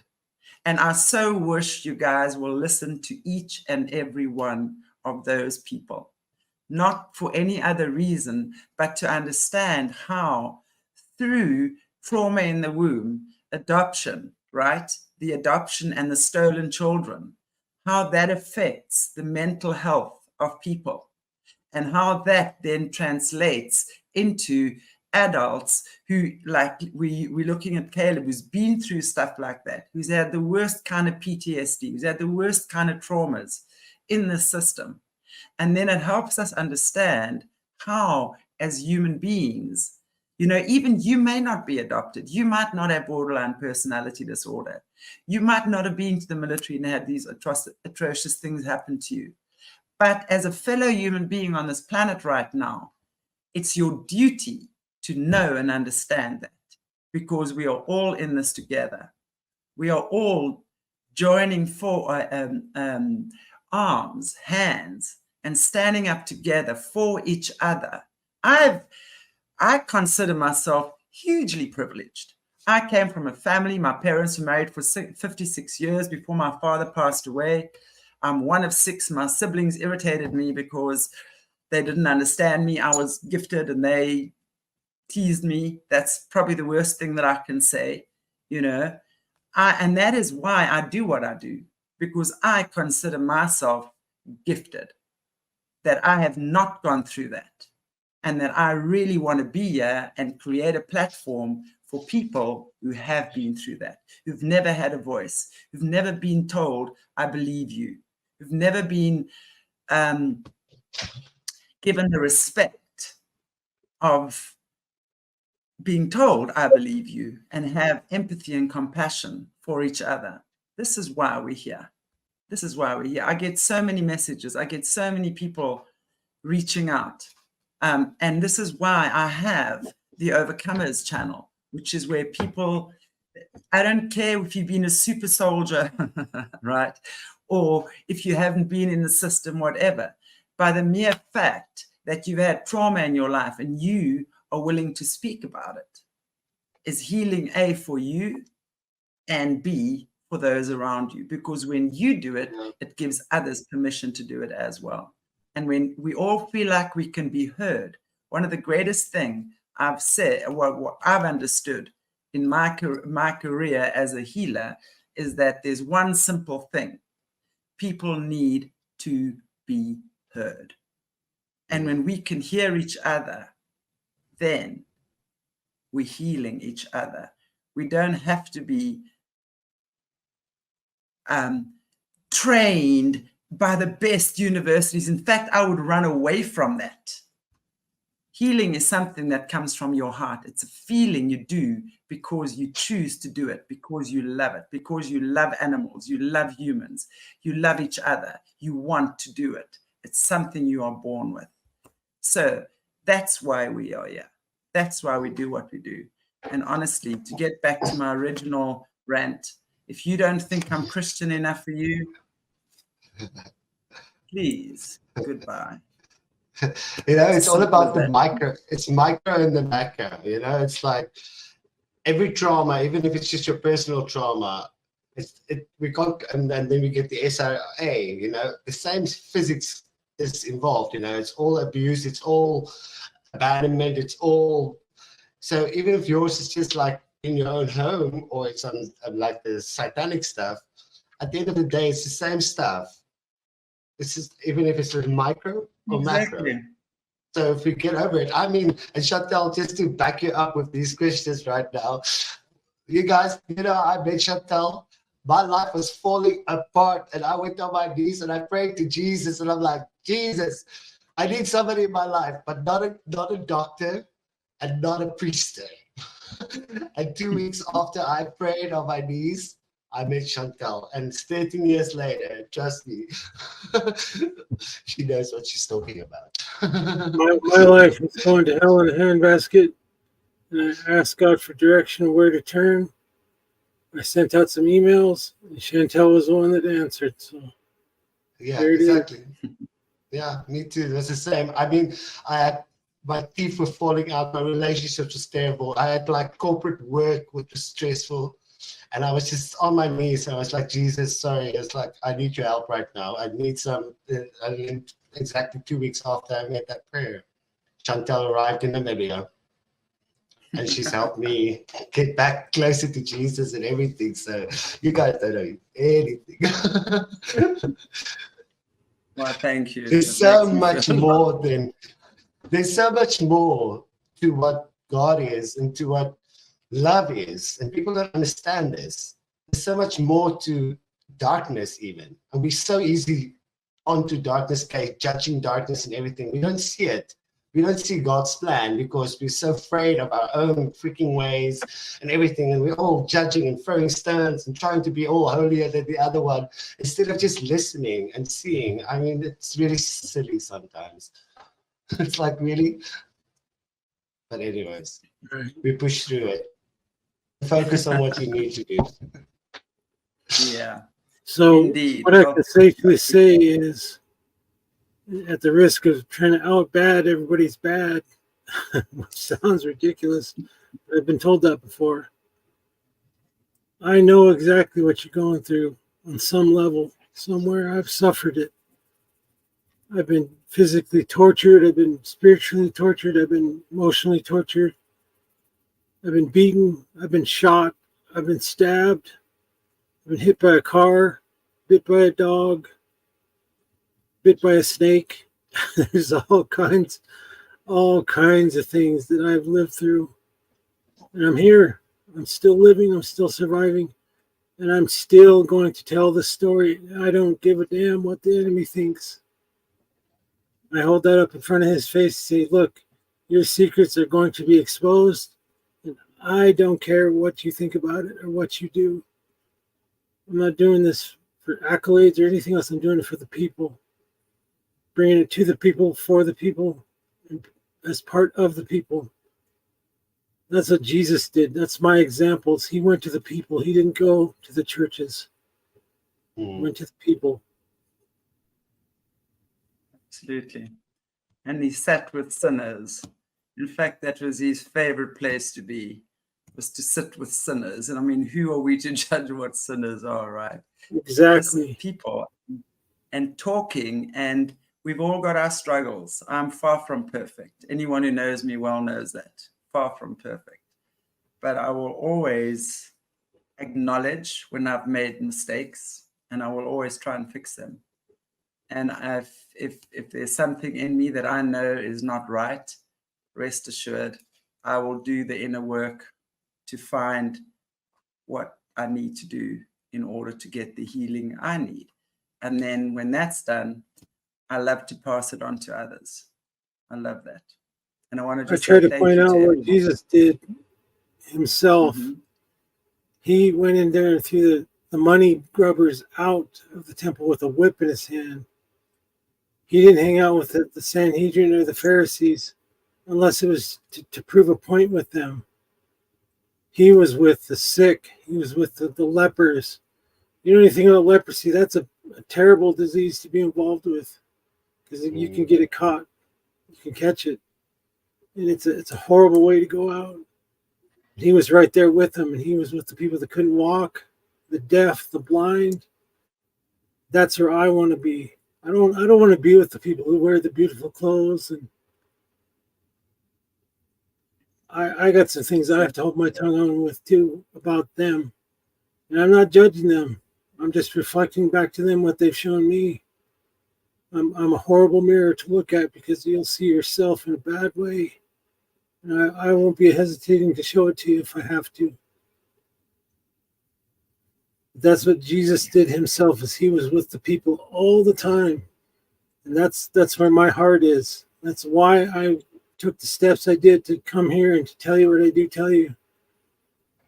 It might sound like a crazy, wild fever dream. And sometimes I wish that's all it was.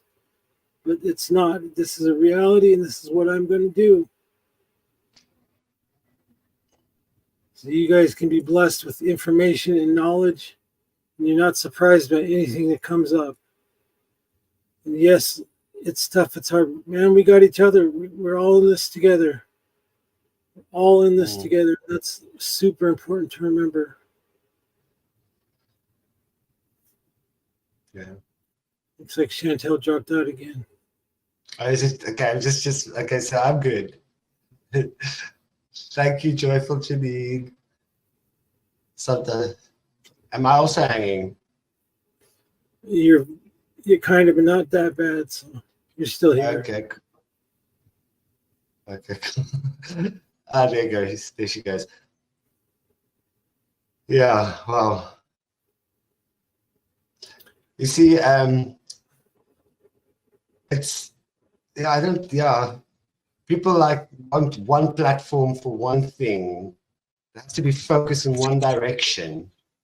But how can we do it? It's impossible. We are so diverse, and everything in life is diverse. We can't just have one way of doing things and one platform and one religion and one everything.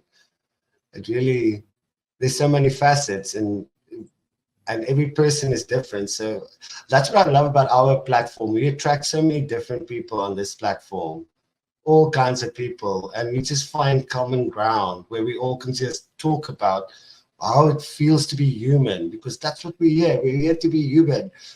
Not just all the spiritual stuff and everything. We just want to be human. And it's nice with our platform that I see all these people coming together where they can just share and be comfortable. And I mean, Chantal is brilliant with that. I mean,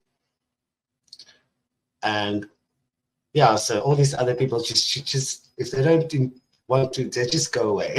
They'll just go away if you're not ready for that. We're not going to put up, we're not going to paint our walls pink or purple just because you want it. We'll paint it whatever we want to. Right. Exactly. I'm called to be all things to all men, wise as a serpent, gentle as a dove. Exactly. Exactly. Wow. Well, I really enjoyed, and thank you, Joyful Janine, again. You guys are really great in terms of, and it's true, Kerry. Very, very true. At some point, we'll And talk yeah, about my experiences with these churches and what they did and how they did it. So I would love to say something about that, more so than I have said here.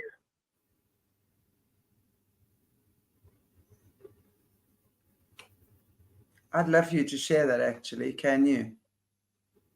Now? Well, you want to hit the 2-hour club, don't you? We can sure go down. My rant is over. I'm feeling better. I was about to go into my bedroom and sulk for an hour, but I feel better. Well, you can't go sulk just yet. Okay. So can you tell us about what you experienced in churches, please? All right. So I said some about when I was in darkness, when we helped collude with and helped corrupt some of those churches with temptation and money and whatnot, sex, you name it, they were falling for it. And now, after I ran away, I figured, oh, look at this $15 million building that they have. I'm sure they have $100 so that me and mine can eat for today and tomorrow, maybe the next day. Have enough gas in my vehicle to run the engine so it stays warm at night. So I'd go and I'd ask. I go right to the pastor, whom lives in such rarefied air that you can't hardly even talk to these people anymore without an appointment. But I'd force my way in just by walking in boldly like I belong there. I'd go ask these people. It was almost always the same story. We can't help you unless you prove yourself that your faith is real. It's like, well, how do I prove myself that my faith is real? I had enough faith to walk in here to ask you this question, didn't I? And that would just shut them down more. And the other common response was, well, we have to put it in front of the church board and they have to meet on it in a meeting. It's going to be in 3 months, and then it's going to take them 6 months to decide this. The most pressing need that we have in our church is this $10,000 sign we're putting out front, so people know where to come to find hope. I was like, what about me? I'm right here. You could shave off $100 from that 10,000, couldn't you? I mean, I'm sure you could. Right now, you probably got that in your wallet, you know? Oh, no, we have to go in front of the church board. They're not going to meet for another month. So you're going to have to come back then. Then it's going to take 6 months to decide. I was like, okay. Scratch that one off the list. And then went to another one, another mainline church, and they helped us all right. They gave us a $5 phone card, a tube of toothpaste, a roll of toilet paper, and some generic armpit deodorant. No food. And again, you're talking about a multi-million-dollar building with a full staff and everything else. And they couldn't even come up with anything that was edible. You can't put toothpaste on toilet paper and eat it. It doesn't work that way. We needed food. We needed shelter. It was cold. It was, yeah, I mean, bad experiences with these churches. Put a sour taste in my mouth for them. I care about the people, but not the organizations, because they're corrupted. And that was my experience just in 2 churches. I went to about 15 or 20 churches over that period of time. The only one that actually helped me out was an old school mainline Lutheran church where they had a homosexual preacher and homosexual woman preacher. They helped me with everything. I was amazed that they did that. I couldn't believe it. They gave us 2 weeks worth of food, $150 for gas, a gas card that was $50, and they put us on a list to go into a shelter someplace. I found a shelter before then, but it was still nice to know that that was available. That's the only time in 10 years of being helped or asking for help that somebody offered more than just you can only see us once a month, that kind of thing. It's like, you got a $15 million building. Why can't you fund or help poor people out? You put me in that same position, I'm going to help these people no matter what I have to go through to do it. I'll help them. I will. I'll help them. I've been there. I've been homeless. It's not fun. It's not safe. It's not anything you want to ever go through. My sulking is over now. Sulking done for the day. I think we all had a bit of a sulk today and a rant, which is probably a good thing. And I hope everyone also had a sulk and a rant and is over it now as well. And well, as I know my personality, only like at 12 o'clock tonight, like 2 hours after the show, then I will suddenly go and do a rant and a sulk. I'll only catch up afterwards. Like Delayed reaction. Something I can say is these organizations are going to fall. When they do, their wealth is going to be distributed to the people. It's not going to go to one person. It's going to go back to the people where it came from. So it should be, right? So it should be. Yeah. Because there's been a lot of thieving and sort of duping people, right? I mean, it was interesting. I was actually speaking about churches. I was listening now. I'm not sure if any of our viewers, if you guys have listened to an African lady. She was from Uganda, Erica Makuza, Uganda or Angola. She was one of Africa's top witches, right? And she was basically trained from when she was a little girl, 10 years old or something. She was already taken into the system by her, do you believe it was her grandmother on her father's side. And what happened was that she was, and then she was overtaking her grandmother's powers and stuff like that. And she would say that with all these demon entities that she was housing, she knew. And they would take her to church on the Sunday. She would leave her demons in the bathroom at home, right? Because obviously the church would disturb them. And then they would go to church, right? She would pretend to be casting out demons from all sorts of other people and what have you, being part of that. And she would collect those demons. She would collect them. And when she was, the ones that were now being cast out in the church, and she would collect them. And then when they were pretending to be doing all these cleansings and rituals and what have you, my cat thinks she's getting more food. Then she would literally redistribute those same demons into other people. So, I mean, that's the type of stuff. And what they would do on a Saturday night, they would go to church, like on Sunday morning, everyone goes to church. On a Saturday night, they would go and they would do these satanic rituals at the churches. And then the people come on Sunday, and then these things, are whatever these entities are, would then be taking over these bodies and stuff like that. So, I mean, I'm not saying that happens in every church, but it certainly happens. And I think a lot of the churches, I mean, you look at also one of these guys is one of the South African guys that I heard ages ago speak, one of the few survivors that I did hear speak, would talk about how he would go in on they would take him with a statue and there would be Jesus there with an erection. And then Jesus, they would take them and Jesus would be raping. Sorry, I don't want to say the word because I don't know how the channel's going to accept that. But at the same time, so Jesus would be abusing him, right? And then all the diacons. What is diacons in English, Monet? The ones that collect the money and stuff like that. The elders in the church. The collectors. Yeah, the elders in the church. They would be the guys that were doing the abuse.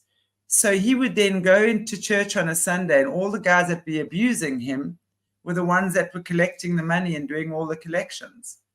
And then it was just crazy. So it's like this constant cycle of abuse and deception and violation in the churches. I mean, I've always been saying for a long time, the church is the infiltrator. I mean, and hear me nicely when I say that. I'm not saying that every church is bad, but I'm saying these churches have been used to infiltrate human beings, because many human beings go there and they think they are getting God's blessings and what have you. Meanwhile, back at the ranch, it's a very, very different ball game that's out there. So we have to be discerning, and we really do, and understand that it's not about what happens in the church. It's really about being the person that you are, the human that you are, and really how you feel in your heart and how you act in that way. For me, it's always about someone's actions. People can talk a talk, but can you walk your talk? That for me is when I see the real deal. Put your money where your mouth is, not where your pocketbook resides. Yeah. You sit on your pocketbook. So get your money off your ass. Exactly. Get off your ass and go and actually help people. Exactly. And when someone's in need, do you step up? I mean, for me, it's something as as simple. I mean, I took a friend of my mom's dog. He border collie today, for example. It just frustrated me so much because anyone who knows border collies, I grew up with them. I'm a farm girl. Those are working dogs, right? They work on the farm. I mean, and you've got to see these dogs work in action. I mean, they are something quite magnificent. And unfortunately, so many people have them as these pet dogs in towns, and you can't have that dog because that's when they go a little bit loopy. So for me, it was just taking you walking.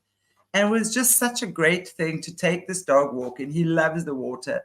He dragged me into the lagoon. I mean, it was just amazing to be able to do that for an animal who I knew as an animal communicator. I knew how unhappy he was. And I said, I'm taking your dog today. Come, let's go. And it was just for me something so amazing. He was so happy when he got back. He was smiling and smiling and smiling. He was exhausted and he fell asleep. Now, that might not mean much to anyone, but for me, I know what that meant to the dog. So I was thinking to myself today, I actually maybe want to use my Sunday afternoons or Sunday morning and take people's dogs walking that actually don't have time, or maybe they're too old or something. You know, there are too many dogs around here that do not get taken out. So for me, that's my new mission. I'm taking people's dogs walking, because those dogs are so happy when they get out. Dogs need something like 23,000 odd different smells a day to be in good health and, mental health, emotional health, stuff like that. So do what you can to make a difference to another being's life. It doesn't have to be something massive. You don't have to be going out there and changing the world for millions. Do what you can in the moment for anyone or anything, that will appreciate it. Stuff like that, it really is for me. That's what it's about. And to finish up my church talk thing here, I did have an opportunity to speak in front of a Foursquare church, and it's a supposedly non-denominational, whatever, but I was asked to sit in on some kind of meeting they're having, and all I heard was sad story after sad story after sad story, and the facilitator / pastor wasn't helping anybody. He wasn't giving them hope, nothing. I sat there getting more and more upset about it, And finally I said, what in the world are you trying to do for these people? You're doing nothing. You're hurting them. You're not giving them hope. You're agreeing with their illness. You're agreeing with their sickness. There's no hope given here. What is wrong with you? And I got removed from that meeting for saying that. So I have stood in front of a church and spoken, and they just kicked me out. So I would expect it anywhere to be doing this. Yep. I mean, that's actually, it's true, right?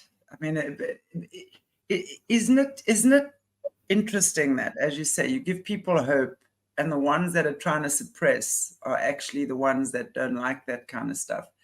So, for me, it really is about understanding the world is just to spread kindness. We have a bad day every now and again. Just Colleen, I saw your comment, by the way. Have I missed anything? You missed a lot, girl. Trust me, you want to go watch the show again. We're ranting and raving a little bit, yeah. But anyway, I thought that was quite interesting. Funny. So yeah, I think it's amazing, Caleb. I mean, I know you've had a lot to do with the churches as well, and I think they've got a lot to share around that in the future for us as well. But it's great that we can have these conversations, just get real with people. Yeah. Well, I think it was Vanessa that said the churches abuse SRA people. It was primarily in churches. So, of course, I'm going to be very leery of any church. So I have to apologize one more time. I know we're going to talk about the Underworld. maybe this is more important this time. Say what we had to say. Yeah, absolutely. Say what we want to say. I feel a lot better now for not sulking in my room. Right. And thank you, everybody, for making me feel better. I feel a lot better.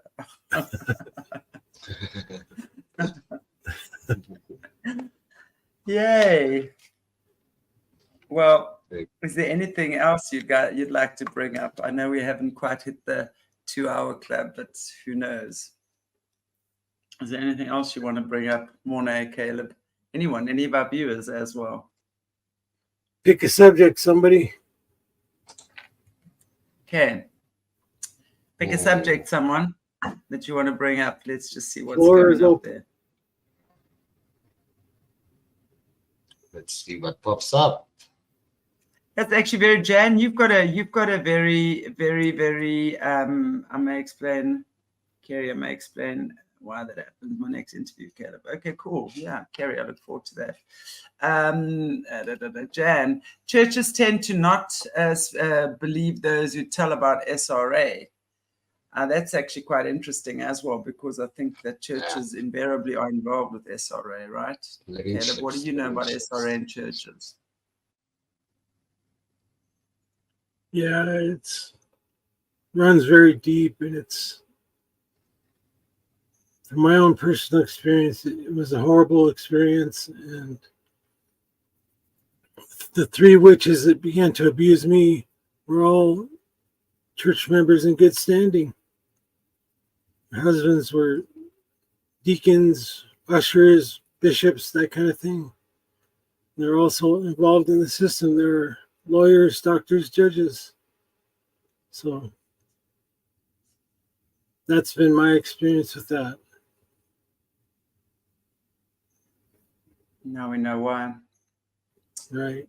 Because, and I think you shared with us as well in one of your earlier interviews, right? When you were, I think, 13 or 14, you tried to disclose, didn't you?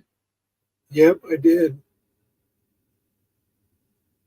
And I was told that I was a liar, that why in the world would I, or why would I dare sully their good names? They didn't give a rat's ass about what was happening to me, what happened to me. They cared about their friend's reputation. That just chaps my hide still when I think about it. So I had to suffer for years after that as a result.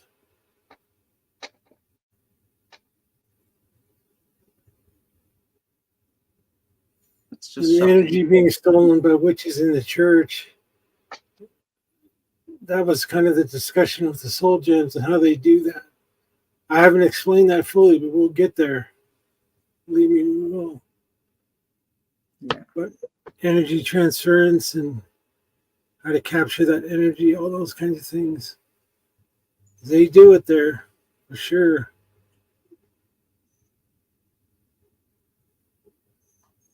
Definitely. Thank you, Greg. I just gave you our PayPal address there. Appreciate that. Thank you. Churches are not what they make themselves out to be a lot of the time, and I do believe that, again, discernment is necessary. I mean, we look at, for example, I mean, I was interviewing Asia Rain, and yay, if you guys have watched my interview with Asia Rain not too long ago, she was trafficked in the Mormon church, actually. And she'll be coming on again in December, January, which I'm very happy about. But, you know, like the Mormon church, and also Jesse has told us for a long time, the Mormon, you know, the Illuminati has 5 pillars, if you will. And the Mormon church forms one of those pillars. So we're looking at churches like that, the Mormon church, for example. And that is a great source of evil that goes on behind closed doors there. You know, the churches are used as a cover in many instances. And again, I want to say that not every church is a cover, but it's a very, very easy cover, right, Caleb? Duke asks if you can recognize the witches because they act normal or act natural. Actually, they are very, very good at blending in. You wouldn't be able to tell it looking at them first. You'd have to be around them for a minute to see how they are.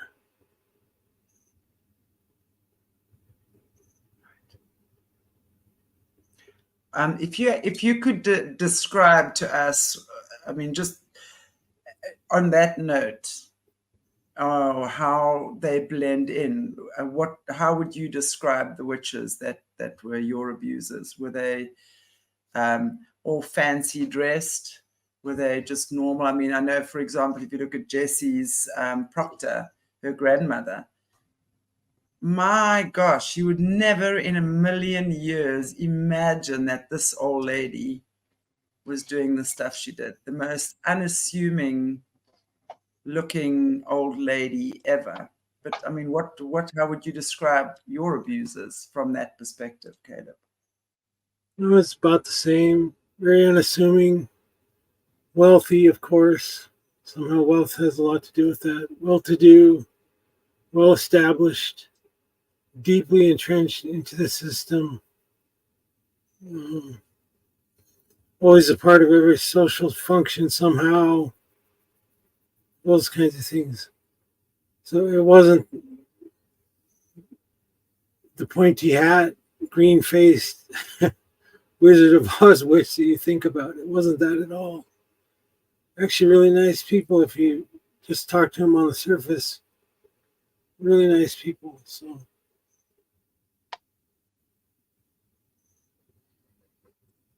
Yeah, and I think, this whole thing that witches fly around on broomsticks with big nose and big, what do you call these things, on warts on their faces. That's so not true, because also when you're looking at a lot of the witches in the system, right? Some of the most beautiful women. I mean, you're looking at a lot of these actresses and things like that who are well known to be witches in the system, right? They are actually gorgeous. They are there to seduce. They are there to draw the crowds in, right? And even the men. What are men witches called? Warlocks. No, they can't all be called warlocks. Or no, not wizards. What are they? Witches. The male. Also. Okay. Mage.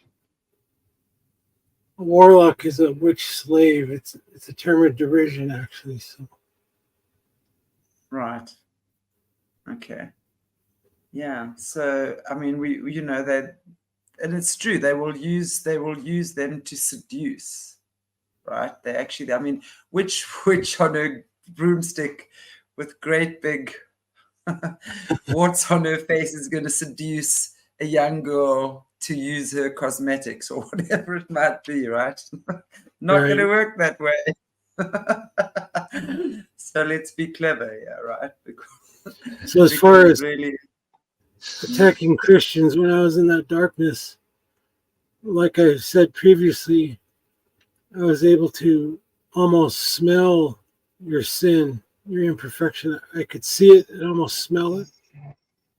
And if you weren't covered, you didn't ask forgiveness or whatever, that was a doorway for me to get in. It was a way for me to get at you. And most times, most people didn't even know that was going on. They just suddenly get attacked, or we'd get some dirt on them somehow. By dirt, I mean pictures, videos.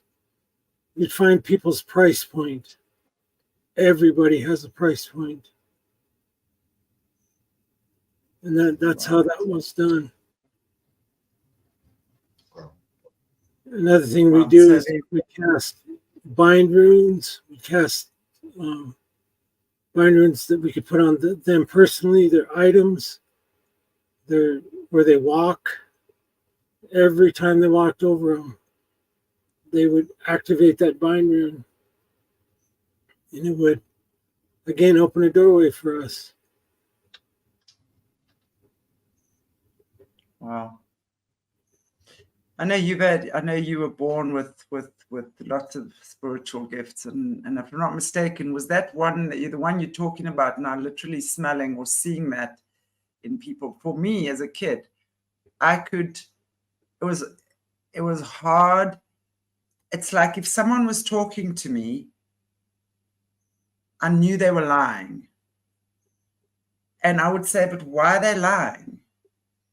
And they might not, and I often got myself into trouble, especially when I was young. It's like, Mommy, why is that person lying? And my mother said, Chantal, you can't say that. What do you mean they're lying? I'm not lying, I'm telling the truth. So it might not be the lie that they were telling in that moment, but it's almost like if they were living a lie or they were doing something which was obviously not honest, I guess. That's what I was picking up on. I mean, are you talking about a similar type thing? Yeah, yes and no. Mostly fear is a thing, and fear of being caught is a thing. So fear Right. puts up a pheromone. You can mask it all you want to, but if you put off that certain kind of pheromone, some people can smell that. It goes back to the fee, fi, fo, fum thing again. Right. Makes sense. And Like they say animals. Dogs can smell your fear. Yeah, I wanted to say animals can smell fear as well. Yeah. It's not just fear. That's just an example. Joe Biden stiffing people. No. So So they can smell all kinds of things. well, if you look at a map, I'm going to ruin some people's vision of what they see on a map here. Look at a map in the state of Montana and the state of Idaho. What the outline of it is. The state of Montana is sniffing the state of Idaho like Joe Biden. You won't be able to unsee it once you see that. Exactly. It was so funny, actually, Joe Biden, he's sniffing kid. That's like just horrific. Oh my goodness. Yeah. Oh. Anyway. But it's true. I mean, it's that sense of having that strong sense of something, right? And you were saying in your case, you could literally get that sense of the pheromone, right? Right. For me, I could also see when people had illness in the body. Like, I'll never forget, I must have been maybe 3 or 4. And there was this old guy in our community, and I saw a crab, like literally a crab, on his bum. But it wasn't a proper crab. It was energetic. I remember being gray and murky. And I said to my mother, Mummy, why has he got a crab on his bum? And my mother said, Chantal, you can't say that in public. But then years later, I found out that he had prostate cancer. So I was then able to see the illness, and I didn't know. No one else knew what it was. So it was these types of things, I think, that whether for good or for bad, right? You're obviously able to see them. And in your case, especially with churches, smelling that iniquity. Is that what it's called? Iniquity, right? Yeah, iniquity. Yeah.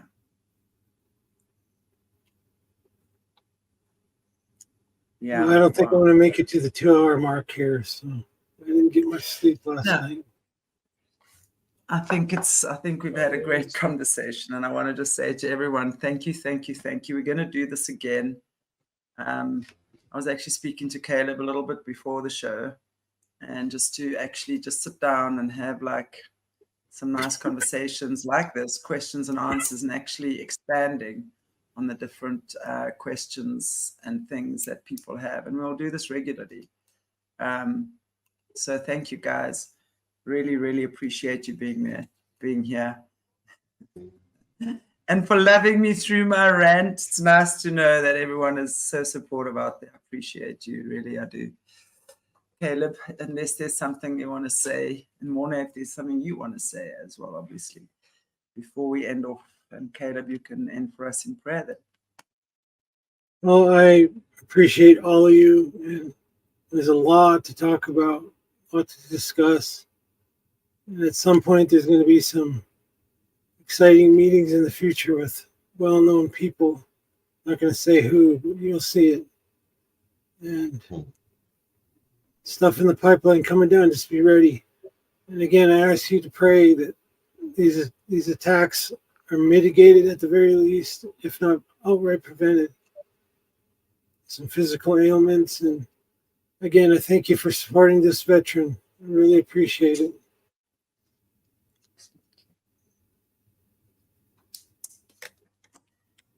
Absolutely. I so appreciate everyone who has supported you over the past few months. Really, really do. Cool. Can you end for us in prayer? Yes. Heavenly Father, we thank you for today. It was a hard fight today for me, especially. I just ask that you cover us with your peace and your love. And we thank you for the opportunity to come together in your name.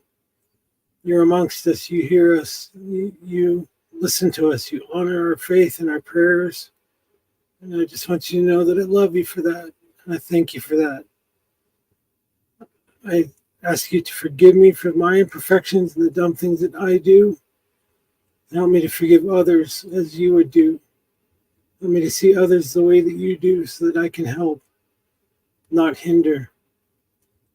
I ask that you make the way possible for me to do what needs done in this kingdom, in this battle that we belong to, but it's not ours. Let's ask for that in Jesus' name. Amen. Amen. Amen. Thank you, everybody. Really Beautiful. appreciate you. And it's Sunday today, so I'll see you with Bryce tomorrow, our favorite nerd. I don't know what body part or what we're gonna. We've been doing. I think it's Charlie Chaplin. If I'm not mistaken, I think it's Charlie Chaplin. Tomorrow, with Bryce's show, we've been doing people like Cromwell, Matahari, everyone just having missing body parts and limbs and things and heads and stuff. We want to know where they all disappeared to. So that's quite funny. I'm loving Bryce's shows right now. And Caleb, we will see you back again on Thursday. We will see Alice Parola tomorrow. Tuesday. Hopefully Jessie on Wednesday. I know she's had some family stuff that she's had to deal with. Some of her family members are not well right now. Thursday, and Caleb, and of course our beautiful Kerry Saint on Friday. And guys, have a beautiful week, and thank you so much. God bless you all. Take good care of yourselves. We'll see you soon. Ciao.